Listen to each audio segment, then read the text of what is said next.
nous sommes trois agents du centre de gestion voilà, à intervenir sur le RSU et donc vous pouvez être à même d'échanger avec l'une de nous.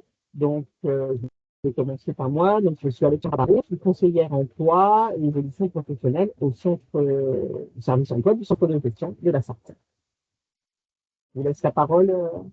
Sophie. Je prends la parole. Bonjour à tous, je suis Leïla Chauveau et je suis conseillère emploi et évolution professionnelle au service emploi. Donc, je travaille en binôme avec Alexandra. Je suis Cécile Gardugno, je suis la documentaliste du centre de gestion et au conseil statutaire et j'interviens sur le RSU tous les ans depuis quelques années, donc je prête main forte au service emploi. Donc, aujourd'hui, voilà, on est ensemble. Alors, on a mis 2 heures, hein, voilà. On va essayer de tenir le délai. Si on termine avant, voilà, vous serez libérés plus tôt. Donc, on consacre ce webinaire au rapport social unique. Et cette session de webinaire est dédiée plus particulièrement voilà, aux personnes qui débutent sur, sur le rapport social unique, soit parce que voilà, vous venez d'arriver au sein de votre collectivité ou vous venez de prendre cette mission. Donc, on va voilà, vous expliquer un petit peu pas à pas, effectivement, comment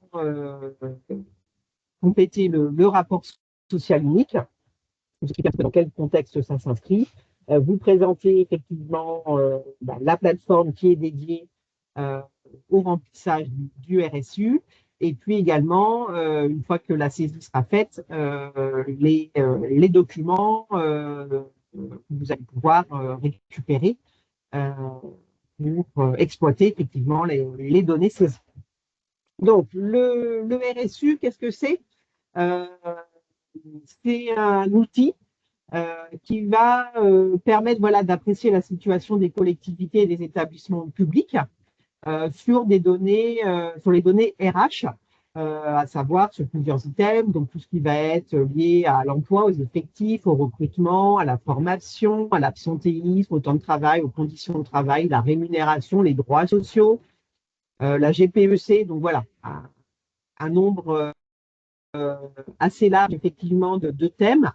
Et vous allez effectivement, à travers un portail numérique qui va être dédié au recueil de ces données sociales, répondre à un certain nombre d'indicateurs sur les différents items, pour effectivement avoir une vision des données RH de votre collectivité. Et ce rapport social unique est à réaliser par chaque collectivité et établissement public une fois par an. Et sachant que là, donc, on vient de démarrer la campagne et on va récolter les données pour l'année passée, donc c'est-à-dire les données au 31 décembre 2024. Donc, qui doit remplir le RSU? Donc là, c'est toutes les collectivités et établissements qui emploient qui ont employé au moins un agent au cours de l'année de référence 2024. Donc, normalement, vous avez tous été destinataires d'un courriel vous expliquant voilà, le lancement de la campagne et dans lequel figurait également un identifiant et un mot de passe pour vous permettre de vous connecter sur la plateforme. On y reviendra un petit peu après. Si jamais vous n'avez pas reçu ce mail, n'hésitez pas à revenir vers nous. Donc, on a une adresse spécifique dédiée pour le RSU. Vous pourrez, voilà, elle va apparaître aussi sur d'autres diapositives, donc vous pourrez nous contacter via cette adresse mail. Donc, à partir du moment où il y a eu un ou des agents, en 2024, vous devez réaliser un RSU. Si vous n'avez pas eu d'agent, que ce soit titulaire et ou contractuel, pendant l'année 2024, à ce moment-là, vous devez quand même aller sur la plateforme données sociales et faire ce qu'on appelle un RSU à vie. Donc, ça prend très peu de temps, mais vous devrez déclarer effectivement que il est à vie, vous n'avez pas d'agent. Et il y a différentes cas de figure qui peuvent se présenter si vous n'avez pas d'agent. c'est que vous pouvez avoir, c'est que l'établissement, peut-être, du coup, depuis, a été dissous. Si vous avez dissous l'établissement, il convient voilà, d'en informer l'INSEE. Donc, on vous a rappelé ici le mail auquel vous devez informer l'INSEE de la dissolution de l'établissement pour que eux, ils puissent effectivement le supprimer de la base INSEE. Parce qu'il faut savoir que la plateforme données sociales qu'on va utiliser pour compléter le RSU contient des données issues de l'INSEE. À partir du moment où il y a un numéro de SIRET, du coup, répertorié pour un établissement ou une collectivité, cet établissement et cette collectivité va apparaître dans le RSU et vous allez du coup recevoir un mail pour vous demander de le faire. Donc, si l'établissement voilà, n'existe plus et qu'il apparaît toujours, c'est qu'il y a une démarche qui n'a pas été faite. Pour autant, si l'établissement existe toujours, mais qu'il n'y a pas d'agent, donc ça peut être le cas, par exemple, vous pouvez, une collectivité peut avoir aussi un SIRET distinct pour le CCAS. Et le CCAS peut ne pas avoir d'agent. Pour autant, vous avez le CCAS et le SIRET parce que vous avez un budget, du coup, dédié pour le CCS, mais vous n'avez pas d'agent. Donc, à ce moment-là, vous allez faire un RSU à vide. Parce que là, votre établissement CCAS, lui, il n'est pas dissous, il existe bien. Même si vous n'avez pas d'agent, dans ce cas-là, vous faites le RSU à vide. Et ce qui est important, c'est, il faut bien faire attention, c'est un RSU par établissement. Donc, je prenais l'exemple du CCS, c'est-à-dire que si vous êtes une collectivité, donc vous avez un numéro de SIRET pour votre collectivité, vous allez faire un RSU pour la mairie, par exemple, voilà, avec les agents qui sont rattachés au SIRET de la mairie. Si vous avez un CCAS avec des agents rattachés au CCAS, il y a un autre numéro de SIRET et dans ce cas-là, vous allez devoir faire aussi un RSU pour le CCAS. Par contre, si pour votre CCAS, vous avez un établissement secondaire, c'est-à-dire que vous avez l'établissement principal de CCAS et vous avez un établissement secondaire, par exemple, avec un foyer logement. L'établissement secondaire, lui, il est rattaché à l'établissement principal qui est le CCAS. Donc, c'est le numéro de SIRET du CCAS qui va apparaître sur la plateforme et pour lequel vous avez reçu effectivement le courriel avec les identifiants. Et donc, si au niveau du foyer logement, vous avez aussi des agents, il va falloir à ce moment-là procéder à une fusion du coup des données du foyer logement avec celles du CCAS et ne faire qu'un seul RSU. Trop vite. Donc ça, c'est important. Et à ce moment-là, c'est-à-dire qu'il va falloir fusionner certaines données. Il faut nous contacter si vous êtes dans cette situation-là. Et nous, on a des outils pour vous permettre de fusionner les données en amont de faire le RSU sur la plateforme. Donc, si vous êtes dans ce cas-là et que c'est la première fois, vous nous contactez et on verra ensemble les démarches à suivre pour la fusion de l'établissement principal et de l'établissement secondaire. Donc, pourquoi faire le RSU? Alors, déjà, parce que c'est obligatoire, effectivement. Aujourd'hui, les textes ont rendu le RSU obligatoire et comme je disais tout à l'heure, c'est devenu annuel. Et au-delà voilà, de la saisie, l'intérêt, c'est que vous allez pouvoir avoir un état des lieux de votre collectivité d'un point de vue ressources humaines. Donc, c'est un outil effectivement qui va pouvoir vous aider aussi à piloter vos ressources humaines, puisque vous allez pouvoir avoir accès à l'issue du RSU, donc sous réserve de le compléter, de nous le transmettre pour validation et qu'on le valide bien, avoir accès à différents documents, notamment donc une synthèse individuelle de 5 pages. En fin de webinaire, je vous montrerai à quoi ça ressemble. Où là, vous aurez voilà, un récapitulatif de manière très visuelle et très synthétique sur les données que vous avez complétées. Et vous pouvez avoir aussi accès à différentes synthèses individuelles spécifiques à votre collectivité également. Alors, celles-ci sont sur demande. Autant la synthèse individuelle, vous aurez accès directement à partir du moment où on aura validé le RSU.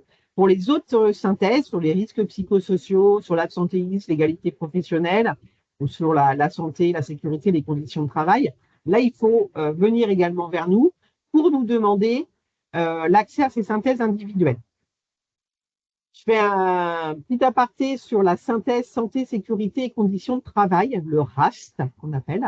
Donc en fait, c'est par rapport aux indicateurs sur lesquels vous allez répondre qui concernent ces domaines qui vont permettre de faire un focus sur l'aspect santé, sécurité et conditions de travail.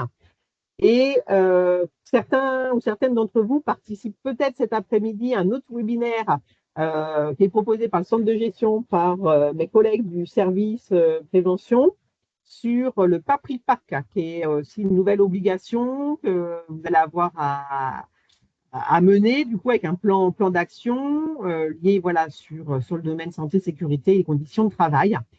Et donc, le RSU et cette synthèse spécifique sont des outils qui vont vous permettre de compléter, d'alimenter le PAPRIPAC que mes collègues vont vous proposer cet après-midi. Donc, c'est complémentaire et vous aurez accès voilà, à ces données-là à condition effectivement d'avoir complété et validé le RSU.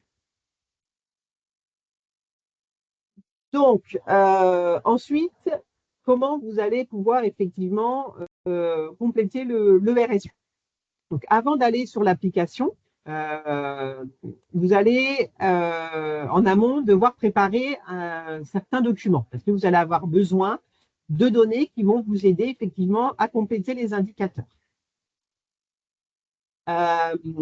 L'application permet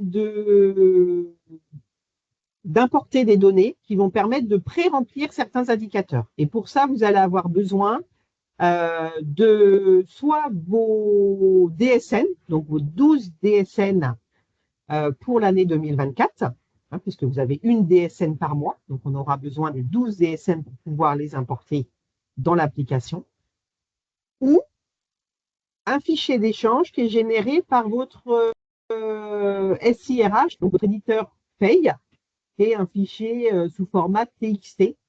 Donc là, si votre éditeur paye n'est pas encore venu vers vous pour vous parler de ce fichier d'échange, vous pouvez éventuellement l'interroger en disant que voilà, la campagne RSU est ouverte, donc vous allez devoir compléter le RSU et que vous avez besoin soit de vos DSN si vous ne les avez pas, soit du fichier d'échange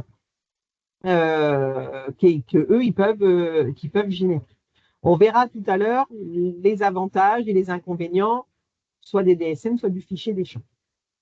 Et vous allez avoir besoin également des dossiers individuels de vos agents et ou de tableurs de suivi.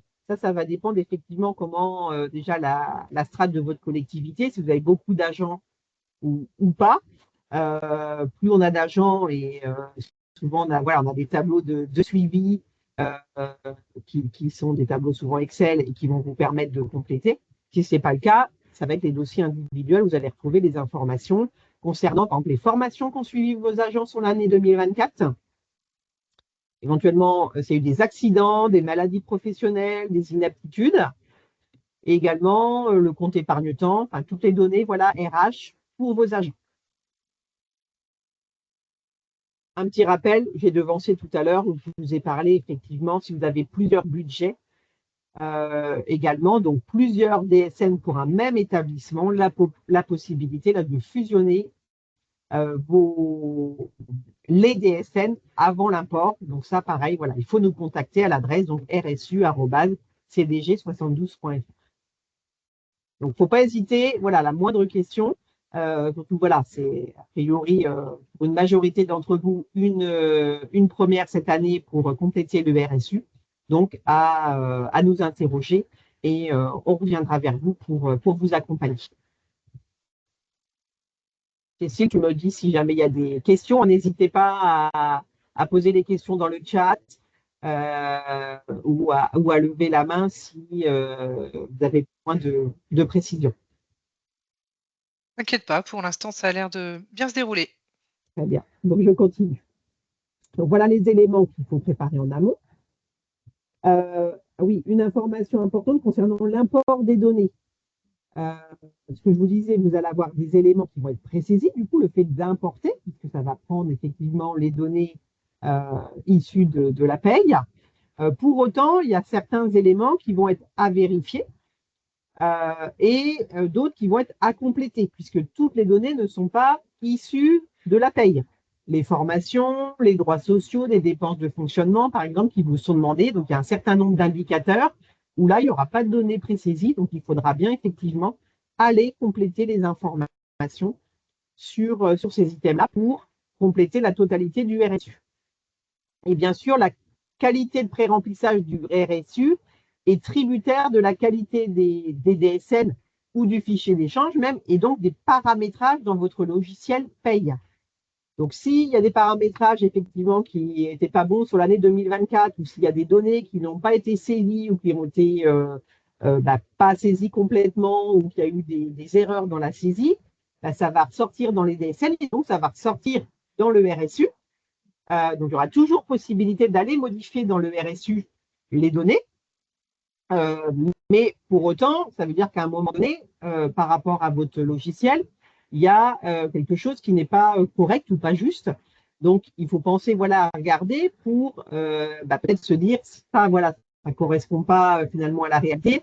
Il y a peut-être une donnée qui est manquante à un endroit et pour essayer voilà, de régulariser la situation pour que pour l'année 2025, ce soit correct. Et quand vous ferez le RSU l'année prochaine pour les données 2025, il n'y ait plus d'écart. Voilà. Donc, vigilance, même s'il y a un pré-remplissage, ça ne veut pas dire c'est bon, c'est pré-rempli, j'envoie. Il y aura des choses à vérifier et à compléter le cas échéant. D'autres informations avant de vous lancer. Ce qui est important aussi, c'est les navigateurs que vous allez pouvoir utiliser pour un fonctionnement optimal de l'application données sociales. Donc là, il faut privilégier l'utilisation soit de Mozilla Firefox ou de Google Chrome et pas aller effectivement sur les autres navigateurs qui vous sont indiqués là, et barrés avec la Croix-Rouge, parce que si vous vous connectez là, vous arriverez peut-être à vous connecter, mais vous n'aurez pas forcément accès à tous les éléments du RSU et où les enregistrements ne se feront pas correctement, ou voilà, il y a des choses qui ne fonctionneront pas. Donc surtout Firefox et Chrome, et pensez à mettre à jour vos navigateurs. Alors ça ne vaut pas que pour le RSU, hein, ça vaut aussi pour l'utilisation au quotidien d'Internet et des différentes applications que vous pouvez utiliser dans vos missions. Donc, bien utiliser la dernière version lors du lancement de la campagne. Vous retrouverez puisque la présentation la mettra aussi à disposition sur notre page Internet dédiée au RSU. Je vous montrer tout à l'heure. Vous retrouverez un petit tuto pour vous montrer comment mettre à jour votre navigateur si vous en avez besoin. Donc, on va bientôt rentrer dans le vif du sujet et pour rappel, vous avez reçu effectivement normalement donc un courriel avec votre code d'accès. L'identifiant, c'est le numéro de SIRET de votre collectivité. Donc, faites bien attention si vous gérez plusieurs collectivités ou établissements. Hein, s'il y a, pour votre commune, donc il y a la mairie, il y a la commune, il y a le CCS, il y a une caisse des écoles, par exemple. Du coup, ça va être un RSU pour chaque établissement et chaque SIRET ou de l'établissement. Le mot de passe, il vous a été indiqué potentiellement de conserver le même mot de passe que celui utilisé l'année dernière. On verra tout à l'heure quand on va aller une vidéo sur l'application si ça ne fonctionne pas, comment avoir un nouveau mot de passe. Dans le mail qu'on vous a aussi transmis, vous aviez le lien pour aller vers effectivement l'application. Si jamais vous ne trouvez plus le mail, vous ne savez plus comment accéder, vous pouvez effectivement aller sur le site du centre de gestion. Donc, je vais vous montrer, je vais arrêter le partage de ma présentation pour aller sur la page Internet.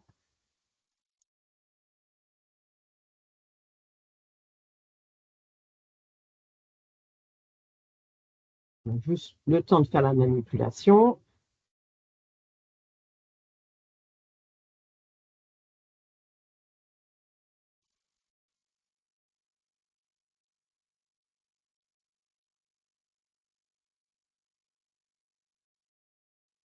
Est-ce que Cécile, tu peux me confirmer que vous voyez bien? Oui, oui, oui, on voit bien la page du site. Très bien.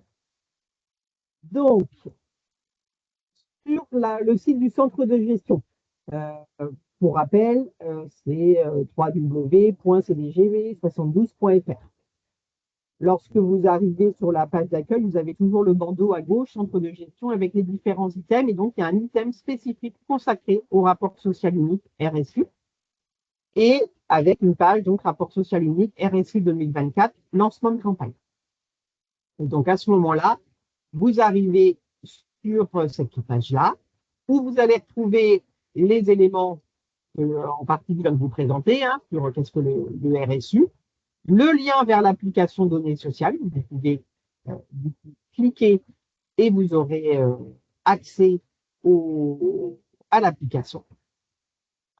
On vous donne différents éléments qu'on va évoquer tout au long de la présentation aujourd'hui. Vous avez accès au replay de webinaire. Pour l'instant, c'est celui de l'année dernière. On mettra ensuite le replay d'aujourd'hui. On rappelle, voilà, par rapport à l'utilisation des navigateurs, le petit tuto pour mettre à jour les navigateurs Mozilla et Chrome. Vous avez également à disposition des documents pour l'aide à la saisie de votre RSU. Donc, la guide utilisateur qui est à disposition, un outil complet voilà, d'aide à la saisie. Et il y a également, du coup, la foire aux questions qui a été mise à jour sur le mois d'avril par rapport au RSU 2024. Ces documents sont proposés par le service support du RSU, puisqu'il faut savoir que l'application voilà, est gérée par le service support au niveau national. Et donc, voilà, ils mettent à disposition, ils nous fournissent ces éléments. Donc, voilà, ils soient accessibles. Donc, n'hésitez pas non plus à aller les consulter en amont de revenir vers vous. Des fois, vous aurez voilà, la réponse. Et bon, si jamais vous ne trouvez pas, on reste à votre disposition. Mais si jamais voilà, on n'est pas disponible au moment où vous le faites et que vous souhaitez avancer, bah, pensez à aller voir ces éléments-là. Vous pouvez trouver votre réponse. Et donc, on va vous montrer effectivement à quoi ressemble l'application données sociales. Et on va, voilà, il y a une vidéo qui a été faite. Je ferai voilà, des interruptions au fur et à mesure de la vidéo pour vous donner des éléments spécifiques, voilà, vous préciser les choses. Donc, n'hésitez pas toujours, hein, s'il y a des questions à intervenir ou à les poser dans le chat.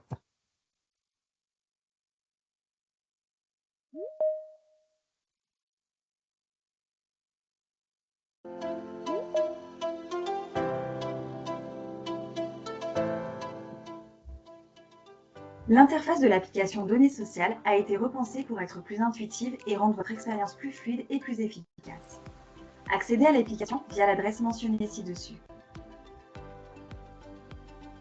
Connectez-vous avec votre numéro de SIRET et le mot de passe provisoire communiqué par. Donc, on a voilà ce que je vous ai déjà dit. Pour vous, une fois que vous êtes connecté, il va vous demander, voilà, sur la page initiale, il va vous demander de rentrer votre identifiant et votre mot de passe. Si vous avez le mot de passe, vous faites se connecter. Si ça fonctionne, très bien. Si jamais ça vous met un message par lequel l'identifiant et le mot de passe ne sont pas bons, vérifiez que vous avez bien mis le bon identifiant, le bon SIRET.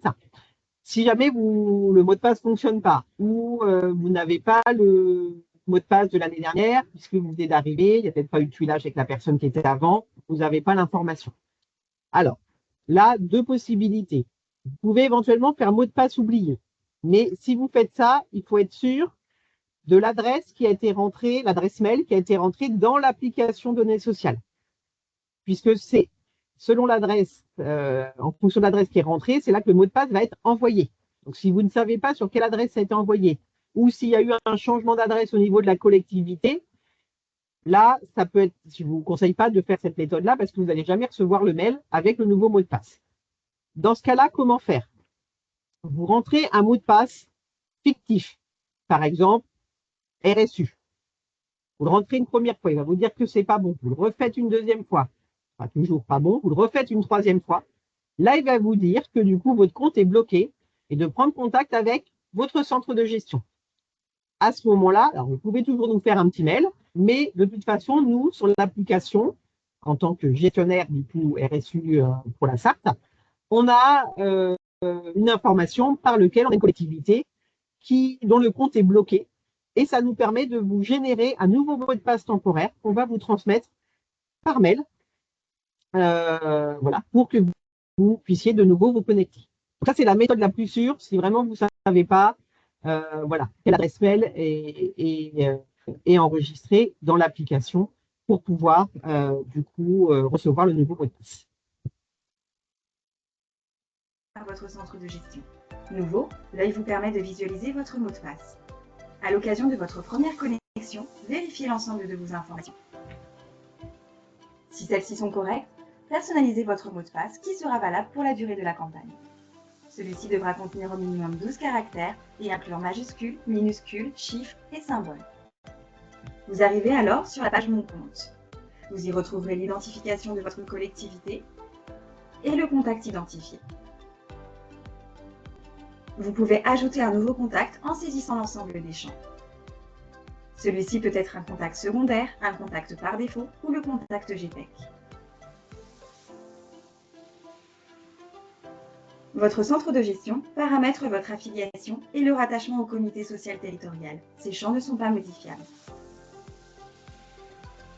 Pour être mieux accompagné, nous vous recommandons de sélectionner l'autorisation sur le rapport social unique, ainsi que l'autorisation de visualiser les données du module GPEC si votre collectivité en bénéficie.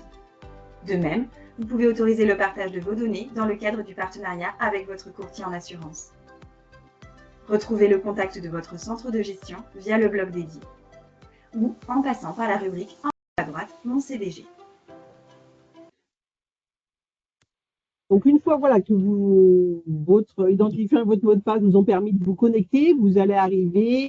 Alors, on a vu juste avant, vous avez commencé la première fois, on vous demande voilà, de vérifier les informations et de modifier bien sûr ce premier mot de passe qui était temporaire.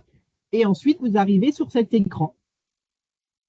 En amont, voilà, de remplir l'enquête, où vous avez, vous voyez, sur la gauche, un encart voilà, avec un fond bleu, une colonne où vous avez différents éléments. On trouve l'accueil, on trouve enquête, préparer mon enquête. Donc, ces éléments-là, sur ces points-là que vous allez pouvoir ensuite cliquer. Mais il va d'abord vous emmener sur effectivement l'écran de votre fiche collectivité, qu'on appelle, où là, on va retrouver les différentes données. Donc, s'il y a des modifications à faire, ça va être ici. Donc là, important de bien mettre à jour le contact dans la collectivité. Si effectivement, il y a eu des changements entre l'année dernière et cette année, puisqu'il va avoir gardé sur cette partie-là les données de l'année dernière. Donc, bien mettre à jour. Vous avez possibilité de mettre plusieurs contacts dans la collectivité, au cas où. Il faut savoir que si effectivement c'est une adresse, on va dire, nominative avec le prénom, des noms, et que si la personne quitte la collectivité, votre établissement au cours d'année, l'année prochaine, du coup, ce sera toujours cette adresse-là qui sera mise en attendant de lancer la nouvelle campagne et de la mettre à jour. Donc, nous, on vous encourage plutôt à privilégier effectivement peut-être l'adresse générique de la mairie, voilà, pour être sûr de bien recevoir les mails d'information et de connexion. L'autre point, c'est dans les paramétrages, comme ça vous a été dit dans la vidéo. Sur le premier point, pareil, là, vous invite, nous, à autoriser le CDG à visualiser votre rapport. Pourquoi? Parce que si vous nous contactez en cours de saisie, vous avez des questions, que vous êtes bloqué, voilà, il y a des points où vous n'arrivez pas voilà, à répondre. Si vous n'avez pas activé cette partie-là, nous, on n'aura pas de visu sur votre saisie, où vous en êtes et de voilà, pouvoir vous aider. Donc, voilà, on vous invite à le faire, sachant que lorsque nous, on se connecte en tant que gestionnaire et qu'on a une visualisation sur votre RSU, on n'a pas les données nominatives. C'est-à-dire qu'on ne va pas voir le nom des agents, comme vous pouvez le voir. Nous, les noms des agents sont cryptés, il y a des petites étoiles à la place, etc. Donc, on n'a pas, voilà, on voit pas nominativement le nom des personnes, ça garantit voilà, la confidentialité. Pardon. Et contact du centre de gestion, là, c'est dans l'exemple de la vidéo, c'est le CIG Grande Couronne, mais quand vous allez vous connecter, vous retrouverez bien les coordonnées de l'équipe RSU du CDG de la SAT.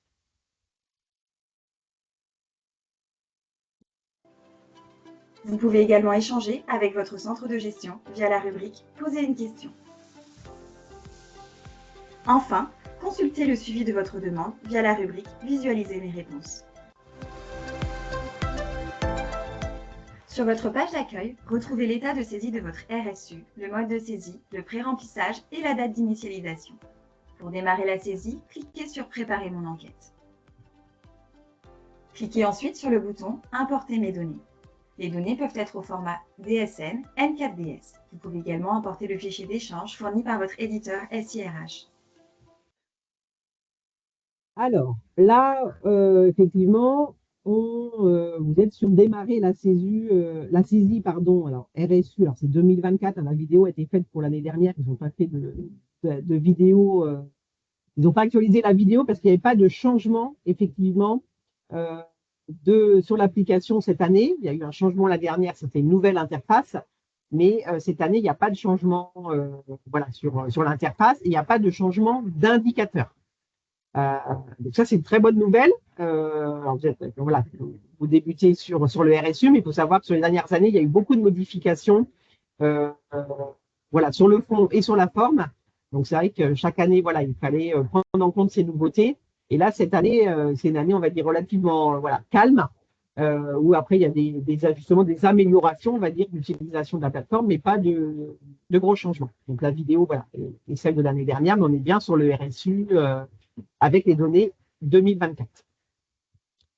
Comme je vous l'ai dit tout à l'heure, vous avez parlé de préparer en amont différents éléments, notamment vos DSN ou le fichier de votre éditeur paye, le SIRH.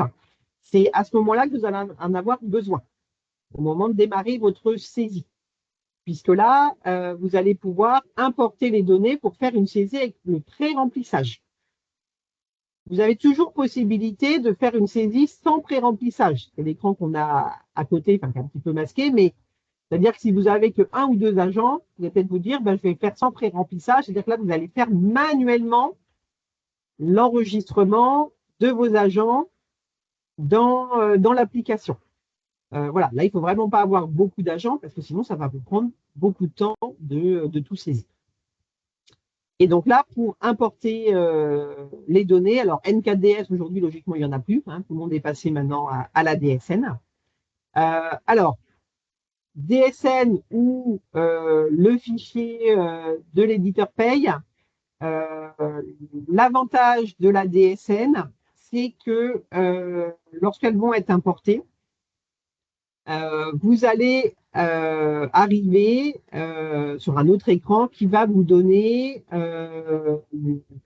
les informations agent par agent. C'est-à-dire que vous allez retrouver la liste de vos agents qui étaient là sur 2024 et vous allez avoir nominativement le nom des agents et la fiche des agents.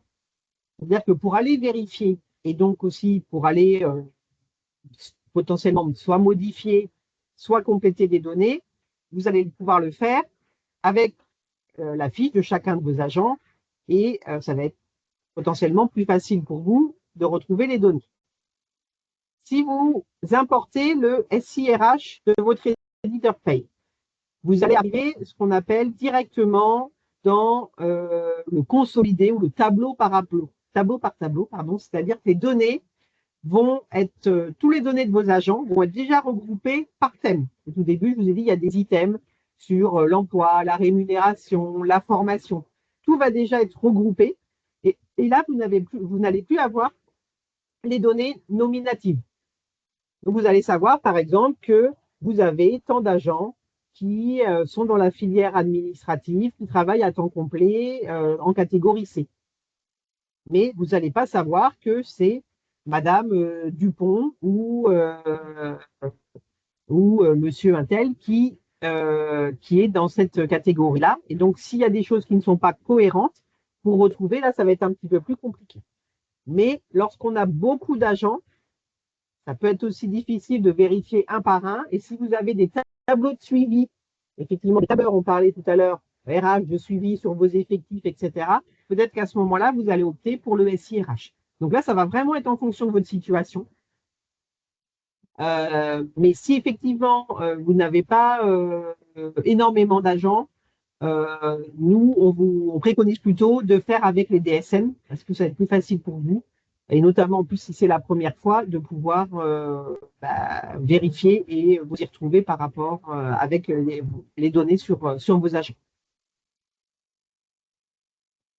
Et là, bien faire attention, effectivement, avant d'apporter, si c'est vos DSN et que vous avez donc plusieurs budgets pour un même établissement, de bien nous contacter en amont pour faire la fusion, parce que c'est-à-dire que vous pouvez avoir pour un même établissement deux budgets. Il y a un budget principal, un budget annexe. Donc, c'est-à-dire que vous allez avoir 12 DSN pour vos budgets principaux, 12 DSN pour votre budget annexe. Vous n'allez pas pouvoir intégrer les 24 DSN. Vous allez toujours pouvoir intégrer que 12 DSN.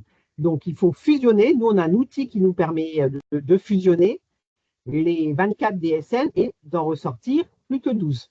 D'accord? Donc, pour ça, voilà, il y a une manipulation particulière à faire. Si vous êtes dans ce cas-là, vous nous contactez, on vous enverra euh, du coup un lien spécifique qui est sécurisé, parce qu'on ne transmet pas les DSN par mail, parce qu'il y a des données personnelles et confidentielles, donc on ne le fait pas par mail. Donc on vous envoie un lien spécifique qui permet de déposer, vous déposez vos 24 DSN. Nous, on fait la fusion et on vous redépose les 12 DSN et c'est celle-ci que vous allez pouvoir importer dans le RSU. Alexandra, on a une question. Quelqu'un nous demande à partir de combien d'agents on conseille de passer par le fichier SIRH? Euh, alors, il n'y a pas. Je dirais que si vous êtes au niveau du support, il dirait autour d'une centaine d'agents. Si vous avez plus de 100 agents, effectivement, il vaut mieux passer en consolidé. Si vous avez plus de 50 agents, effectivement, à partir de 50 agents, ça peut être compliqué de tout vérifier manuellement. Après, tout dépend si vous avez aussi l'historique de la collectivité. C'est-à-dire si vous étiez déjà dans la collectivité, vous êtes peut-être arrivé sur des nouvelles fonctions, comme j'ai tout à l'heure, de RSU, mais que vous avez l'historique, vous connaissez les agents, leur parcours, etc. Si vous n'avez pas du tout l'historique, si vous n'avez pas de tableau de suivi, même si là vous avez 60 agents, mais que vous n'avez pas ces données-là, je préconise de faire la DSN pour faire du agent par agent. Parce que même si ce sera peut-être un peu, vous allez passer du temps à vérifier, mais au final, vous allez gagner votre temps et ce sera beaucoup plus correct au niveau de votre RSU. Vous aurez beaucoup moins d'incohérences. Vous passerez moins de temps sur les incohérences après. Même vous avez passé du temps au début, mais ce sera pour en gagner sur la partie après vérification. N'hésitez pas sinon à nous contacter et puis on voit ensemble par rapport à votre situation ce qui est le plus approprié. Voilà, j'ai eu le cas la dernière, c'est une grosse collectivité, mais qui récupérait des données, il y avait des changements de personnel, etc. Et pas forcément tout l'historique, et ils sont quand même allés sur du agent par agent, qui permet aussi de vérifier. C'est plus facile visuellement. Vous voyez tout de suite, par exemple, votre nombre d'agents, parce que vous pouvez regarder combien vous avez de fonctionnaires, combien vous avez de contractuels sur emploi permanent, emploi non permanent. Donc déjà, rien qu'en regardant ça, de voir s'il n'y a pas de gros écarts par rapport à la réalité à ce que vous avez. Donc tout de suite, vous allez voir, et en plus, vous avez les noms, ça vous permet de voir tout de suite si les personnes sont bien fonctionnaires, si vous avez eu des passages, un contractuel qui est devenu fonctionnaire, voir s'il est bien comptabilisé dans la bonne catégorie. Et ça, vous allez pouvoir le voir assez rapidement avec le agent par agent, donc avec les DSN. Et comme on disait tout à l'heure, ce qui est important, c'est la qualité aussi du pré-remplissage dans votre logiciel paye et donc du coup derrière les DSN ou même pour le SIRH. D'autres questions, Cécile? Non, pas pour le moment.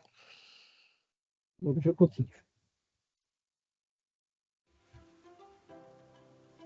Au clic, une fenêtre s'ouvre pour vous permettre de sélectionner les fichiers à importer.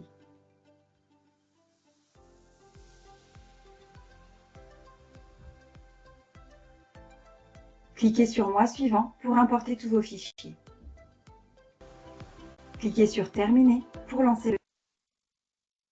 Donc là, si vous faites le choix d'importer les DSN, comme je disais tout à l'heure, il faut bien importer vos 12 DSN. Ça va se faire DSN une par une. Vous ne pouvez pas importer vos 12 DSN d'un coup. Il faut vraiment faire mois par mois.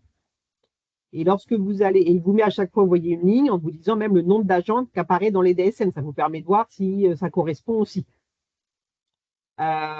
Si vous n'avez pas vos DSN, ben là, je vous invite à contacter votre éditeur paye pour qu'il vous les mette à disposition. Et donc, une fois que ça va, vous allez avoir importé effectivement vos DSN, vous allez, ça va les incrémenter dans l'application.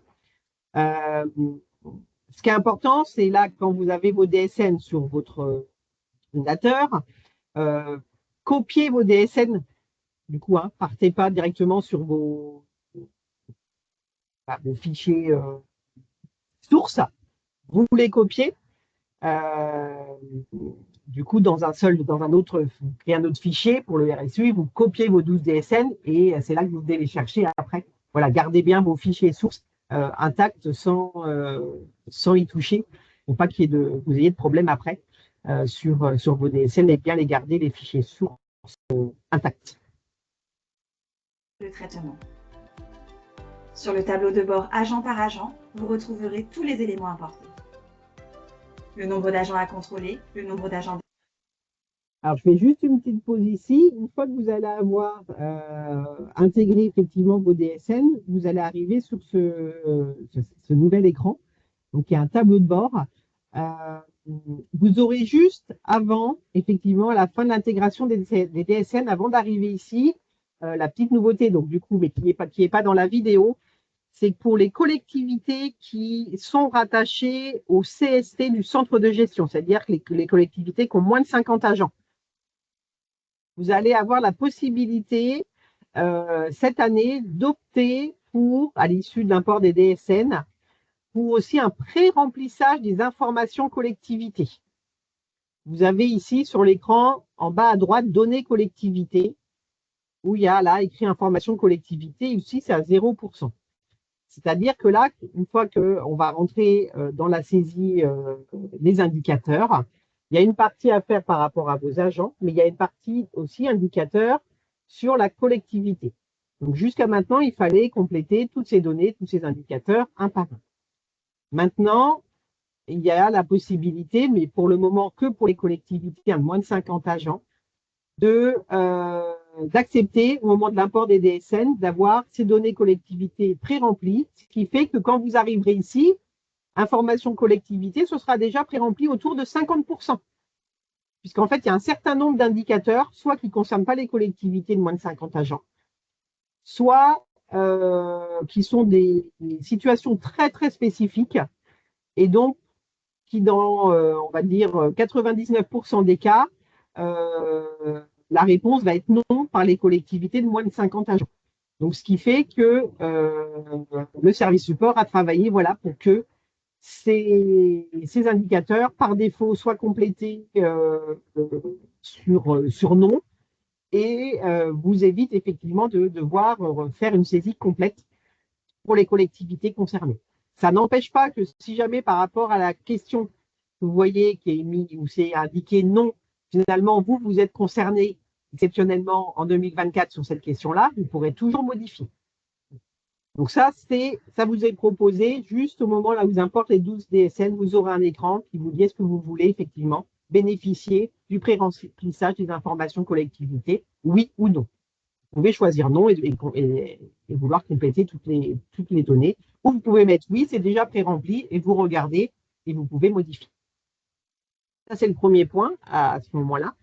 Et lorsque vous arrivez effectivement ici sur l'information des agents, donc le cadre bleu, là en bas sur la gauche, vous avez un petit bouton récupérer ma saisie GPEC ou GPEC. Alors, ce serait écrit 2023. Donc, si ça a été fait l'année dernière, Donc ça concernait, il y a 2 questions sur la GPEC qui concernent effectivement l'appellation, enfin l'emploi occupé par vos agents et ainsi que le niveau de diplôme. Si vous l'avez saisi l'année dernière, vous pouvez cliquer sur récupérer ma saisie GPEC 2023 et vous n'aurez pas à répondre à ces 2 questions pour vos agents. Donc ça c'est pareil, c'est fait pour vous faciliter et vous permettre effectivement de gagner du temps.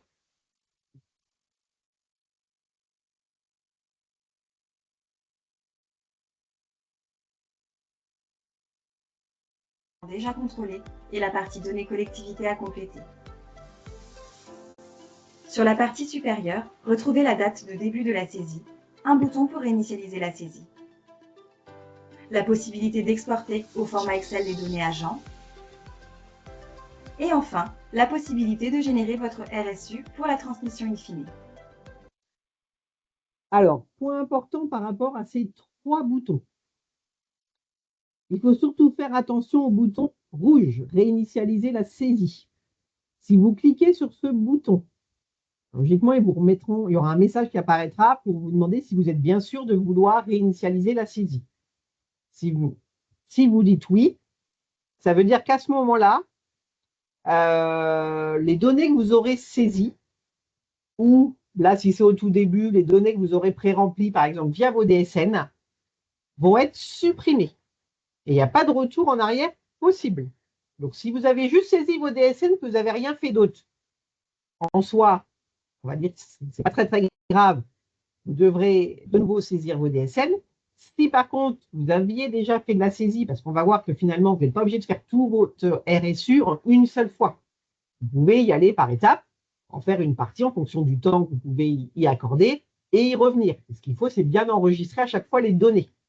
Donc, si vous avez déjà vérifié la situation de certains agents et qu'à un moment donné, vous cliquez sur ce bouton-là et que vous confirmez, tout ce que vous aurez fait sera supprimé. Et là, même si vous nous appelez, on ne pourra pas vous aider, on n'a pas de moyen de retrouver ce que vous aviez saisi. Il faudra tout recommencer.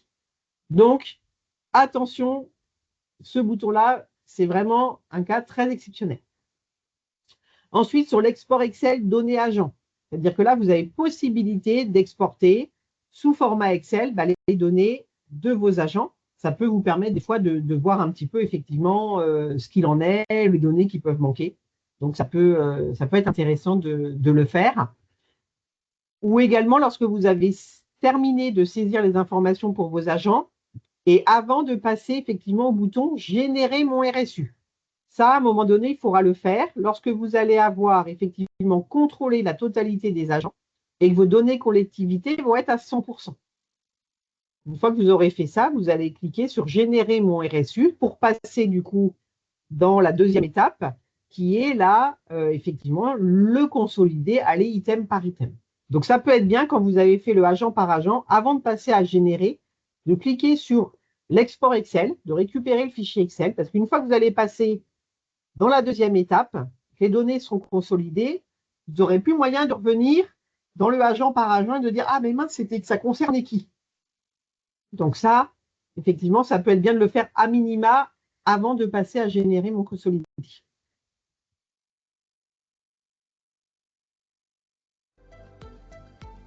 Retrouvez les données importées en cliquant sur le bouton central « Accéder à la liste des agents » ou sur le menu de gauche « Liste des agents ».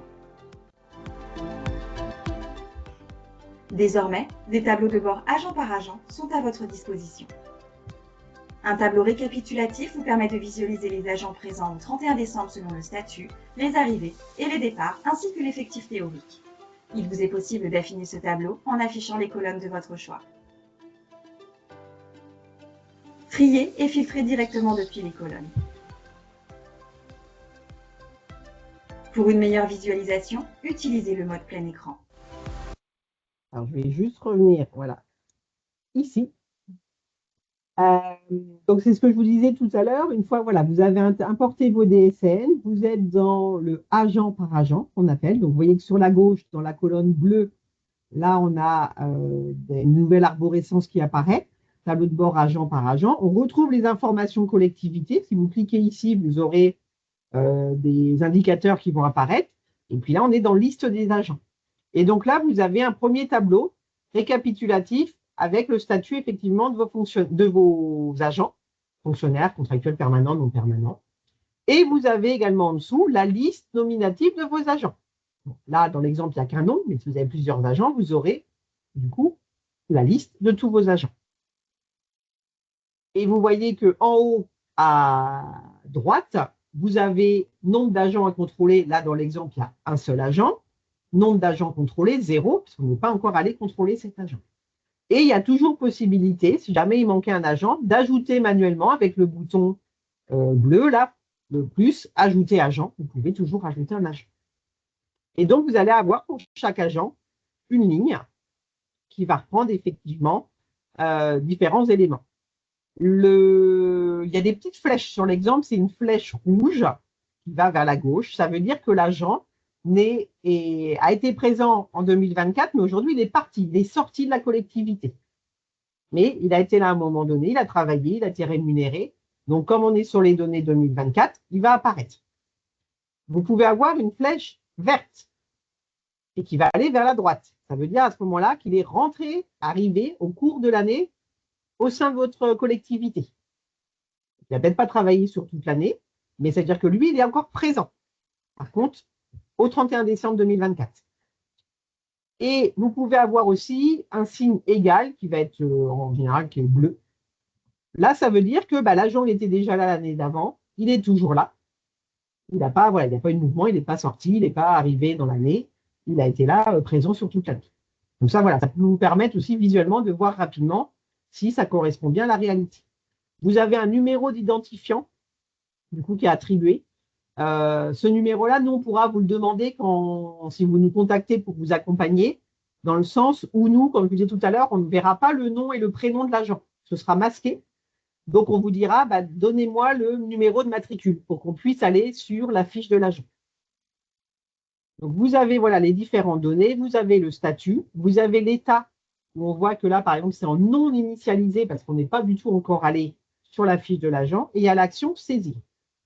Donc, si vous voulez ensuite aller effectivement sur l'agent, sur la fiche de l'agent, vous cliquez sur saisir et à ce moment-là, vous allez avoir accès à la fiche de l'agent. En amont d'aller sur la fiche de l'agent, ce qui vous a été dit juste avant, c'est qu'il y a possibilité de faire des tris et des filtres. Alors, ça ne se voit peut-être pas très bien sur la vidéo, mais juste avant, par exemple, le mot statut, vous avez du coup comme une petite pyramide. Et donc, ça vous permet effectivement d'aller chercher, là, ça va être en l'occurrence quand c'est ça, un nombre, enfin contractuel par exemple, où vous avez également une petite flèche de l'autre côté. Et là, ça vous permet de classer de A à Z ou de Z à A, et par exemple d'avoir tous vos fonctionnaires à suivre ou tous vos contractuels. Ça vous permet effectivement de mieux repérer les informations.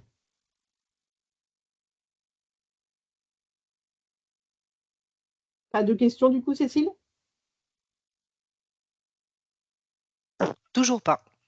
Ok, je continue. N'hésitez pas surtout à intervenir si vous avez besoin de précision, s'il y a des notions qui ne sont pas claires pour vous. Pour une meilleure visualisation, utilisez le mode plein écran. Ah oui, j'en profite, vous pouvez effectivement, ici vous avez comme un petit carré, là, les 4 coins, ça peut vous permettre de mettre en mode plein écran. C'est-à-dire qu'au lieu d'avoir effectivement là, la colonne, la bande bleue à gauche, vous allez pouvoir du coup visualiser. Hop, je vais vous le mettre là, si j'y arrive. Voilà. Visualiser directement sur le plein écran. Donc, quand vous allez voir, quand vous allez faire le RSU, ça peut être bien, effectivement, selon votre équipement, mais si jamais vous êtes sur un écran de PC portable, effectivement, ça fait beaucoup d'informations. Donc là, de pouvoir passer en visualisation plein écran. Pour revenir, enlever le mode plein écran, vous avez juste à cliquer sur les 4 petits coins. Alors moi, il y a quelque chose qui se met là, mais il y a les 4 petits coins, du coup, en haut à droite, qui vous permettent de revenir sur hors mode plein écran. Plein écran.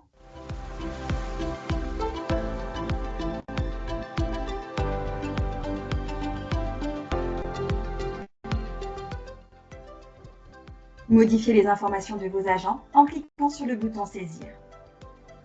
Vous avez alors accès à plusieurs thématiques comme le statut ou la partie GPEC.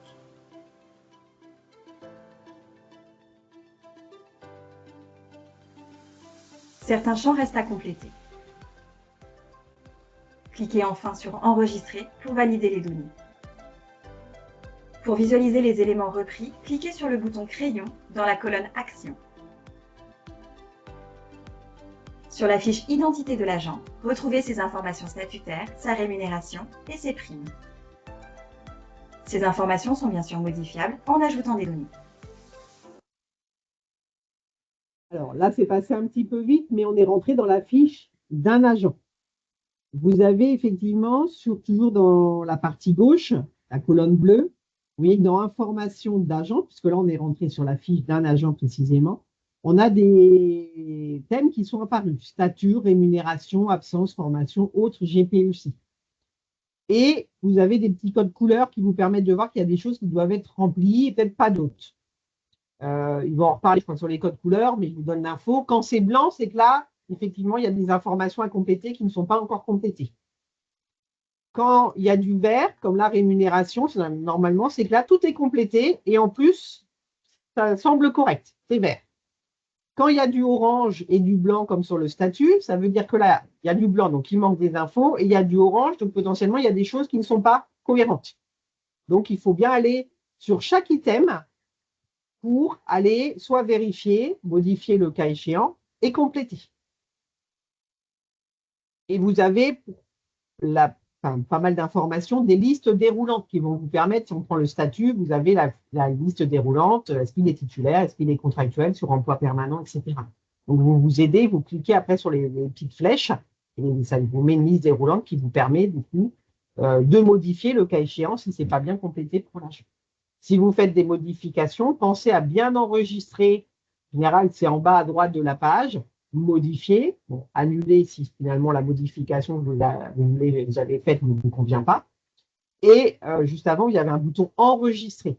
Ce que je vous disais tout à l'heure, enregistrez bien au fur et à mesure dès que vous faites une manipulation. Parce qu'effectivement, au moment où vous allez faire votre RSU, vous pouvez être effectivement interrompu, soit par un appel téléphonique, soit par une personne qui vient vous voir, ou on vous appelle voilà, sur un autre sujet. Si vous n'enregistrez pas ce que vous étiez en train de faire, il n'y a pas un enregistrement automatique, donc ça va être perdu. Donc, pensez bien à enregistrer au fur et à mesure que vous rentrez les données pour votre agent. Comme ça, quand vous reviendrez, même si c'est le lendemain, ce que vous aurez fait, ce sera bien conservé. Et de toute façon, il y a toujours possibilité de modifier tant que vous n'avez pas transmis.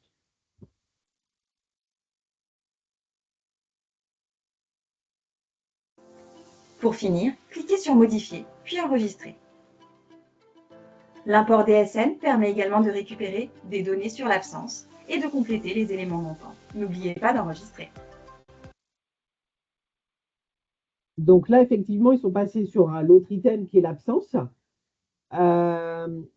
Cet élément-là, il est important parce qu'il n'y a pas forcément toutes les données qui remontent via la DSN.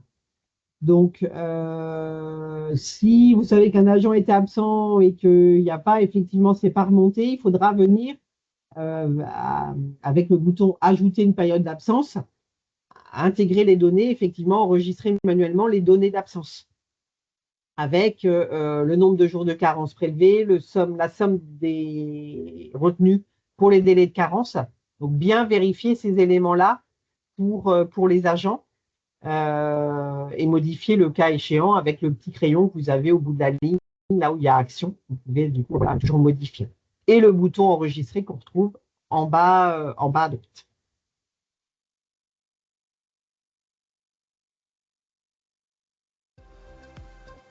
Si l'agent est parti en formation, il conviendra d'indiquer les éléments relatifs à cette dernière.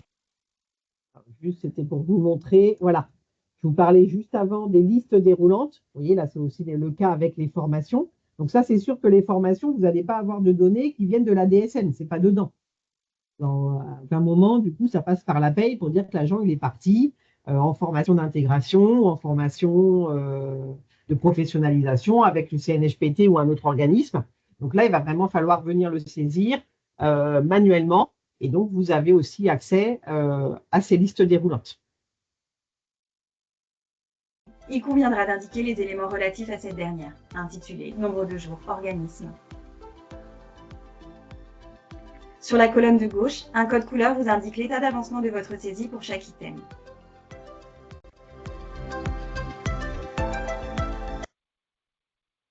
Donc là, voilà, ça nous permet de voir les différents écrans que vous allez retrouver lorsque vous allez vous connecter sur l'application données sociales et à votre compte. Lorsque, du coup, vous intégrez les DSN et que vous êtes dans le agent par agent. Donc là, il y a la partie fichier d'échange, donc qui peut être fourni par votre éditeur SIRH. Mais je ne pense pas qu'il y ait des personnes présentes aujourd'hui pour vraiment les très très grosses collectivités. J'entends là les structures comme le conseil départemental, la ville du Mans, le Mans Métropole, où là il y a un autre également fichier Excel qu'on peut leur transmettre, mais voilà, c'est vraiment pour les très très grosses structures. Normalement le cas des personnes présentes aujourd'hui. Le fichier d'échange peut être fourni par votre éditeur SIRH ou sur demande à votre centre de gestion pour les collectivités importantes. Importez votre fichier en cliquant sur « Importer mes données ». Sélectionnez votre fichier et cliquez sur « Importer ». Si des lignes présentent des erreurs, il est possible de les exporter pour les visualiser et les communiquer à votre éditeur SIRH pour correction.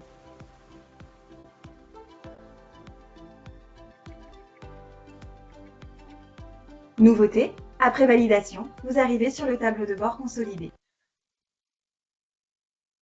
Et donc, ça c'est la deuxième, potentiellement la deuxième étape lorsqu'on a choisi la DSN et qu'on arrive qu'on a terminé le agent par agent. Donc, on a vérifié tous ces agents, on a complété les informations collectivité et on a cliqué sur le bouton générer le RSU.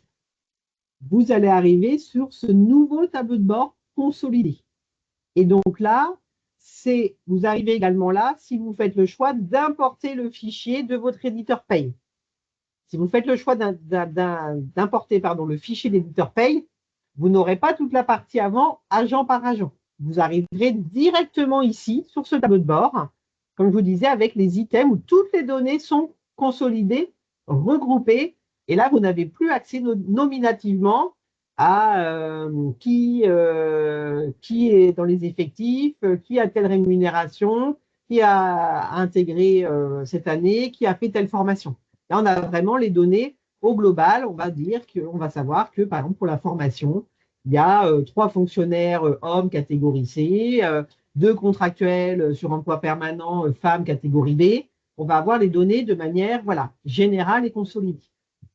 Et vous avez sur la bande gauche la partie effectivement des différents items avec toujours le code couleur qui permet de voir où on en est. Donc, quand il y a du orange, c'est qu'il y a des incohérences. Donc, c'est-à-dire que là, il y a des choses qui sont pas, qui peuvent être complétées, mais pas forcément bien complétées, parce qu'il faut savoir aussi qu'il y a quand même un nombre important d'indicateurs dans les différents items qui sont liés les uns avec les autres. Donc, c'est-à-dire que, par exemple, si vous complétez mal l'indicateur emploi avec les effectifs, ça va avoir un impact sur, par exemple, la rémunération. Ou ça peut avoir un impact effectivement aussi avec la formation. Parce que si dans les effectifs, on a 2 fonctionnaires hommes catégorie C et qu'en formation, vous dites qu'il y a 3 fonctionnaires hommes catégorie C, là, il se peut que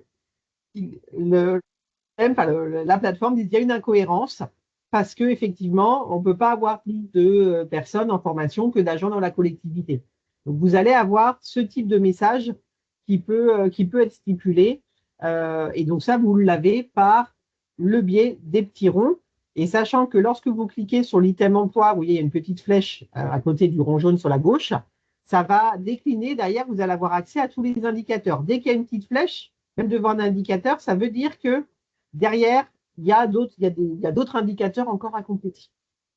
Et au fur et à mesure que vous allez faire les corrections, les indicateurs vont passer en vert sur la gauche, mais également là, sur le tableau de bord général, puisque pour aller dans emploi, soit vous cliquez dans la bande bleue à gauche, soit au milieu de l'écran sur l'indicateur emploi. On voit qu'ici, on est à 100%. Donc, toutes les données ont été remplies, mais il y a des choses qui ne vont pas. D'accord. On voit que par contre, sur l'item environnement, là, c'est vert et on est à 100%. Donc, a priori, sur cet item-là, on n'a pas besoin de revenir. D'accord. Vous pouvez voir qu'en plus là, des principaux indicateurs, en bas, il y en a d'autres. Il y a le RAST, Enditorial et GPEC. Enditorial, vous n'aurez pas, ça n'apparaîtra pas puisque nous, on a fait le choix de ne pas activer cette partie enditoriale. Voilà, c'est une possibilité qui est donnée de faire. C'est une enquête supplémentaire. Donc, ce n'est pas obligatoire. Donc, nous, on a fait le choix de ne pas l'activer. Donc, vous ne verrez pas cette partie-là.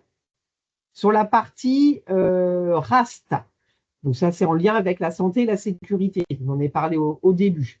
Vous répondez, toutes les collectivités répondent effectivement à des indicateurs en lien avec ce thème-là au fur et à mesure du RSU. Si vous êtes une collectivité de plus de 50 agents, vous aurez des questions supplémentaires et du coup, ça pourra là, ici, apparaître. Et sur la GPEC, vous n'aurez pas non plus, parce qu'en fait, il y a dans l'item à gauche, dans la bande bleue à gauche, la colonne bleue, vous avez l'item GPEC qui apparaît avec 2 questions. Mais là, quand c'est en bas, ça, c'est le module GPEC qui est un module supplémentaire, mais qui, nous, n'est pas actif non plus au niveau de la SART. Donc, vous n'aurez pas ces éléments-là, vous en inquiétez pas. Du coup, c'est normal. Voilà. Et donc là, il faut aller corriger les anomalies, essayer de corriger les incohérences au maximum avant de nous transmettre le RSU. Donc là, vous voyez qu'il y a des nouveaux boutons qui sont apparus. On a toujours le bouton rouge, réinitialiser la saisie. Donc là, attention, comme je disais tout à l'heure, parce que si vous cliquez dessus, tout ce que vous avez fait sera perdu. On a un rapport d'incohérence. Vous inquiétez pas, vous ne verrez jamais autant d'incohérences. Hein. Je n'ai jamais eu depuis que moi je m'occupe du RSU depuis quelques années un chiffre aussi élevé d'incohérence, mais ça vous donne une indication. Vous pouvez cliquer dessus, ça va vous générer un fichier Excel. Vous allez avoir la liste des indicateurs et le détail de l'incohérence. Donc ça peut être bien pour corriger. Et on a le bouton transmettre le RSU, où là, vous allez cliquer sur ce bouton-là une fois que vous allez avoir corrigé idéalement toutes les incohérences. Si jamais il vous en reste, n'hésitez pas à nous contacter avant de nous transmettre. Comme ça, on peut voir ensemble. Voilà. Si vous nous transmettez de toute façon avec des incohérences, nous, au moment de la validation, on regardera et on reprendra contact avec vous pour corriger les incohérences. Donc, essayez de le faire en amont. Du coup, ce sera plus simple pour tout le monde parce que vous êtes en train de le faire, donc vous êtes dedans. Parce qu'après, voilà, vous avez toutes et tous, beaucoup de missions à réaliser. Donc, c'est vrai qu'après, pour passer à autre chose, nous, il y a toujours une phase où il y a beaucoup de RSU qui arrivent en même temps. Donc, on ne peut pas forcément le valider dans l'instant, au moment où vous nous le transmettez et donc vous rappelez de suite. Et ce qui fait que si on vous rappelle un petit moment après, vous êtes vraiment passé à autre chose et c'est plus compliqué de se remettre dedans. Donc, autant nous appeler, nous appeler ou nous envoyer un mail en amont. Et comme ça, on revient vers vous.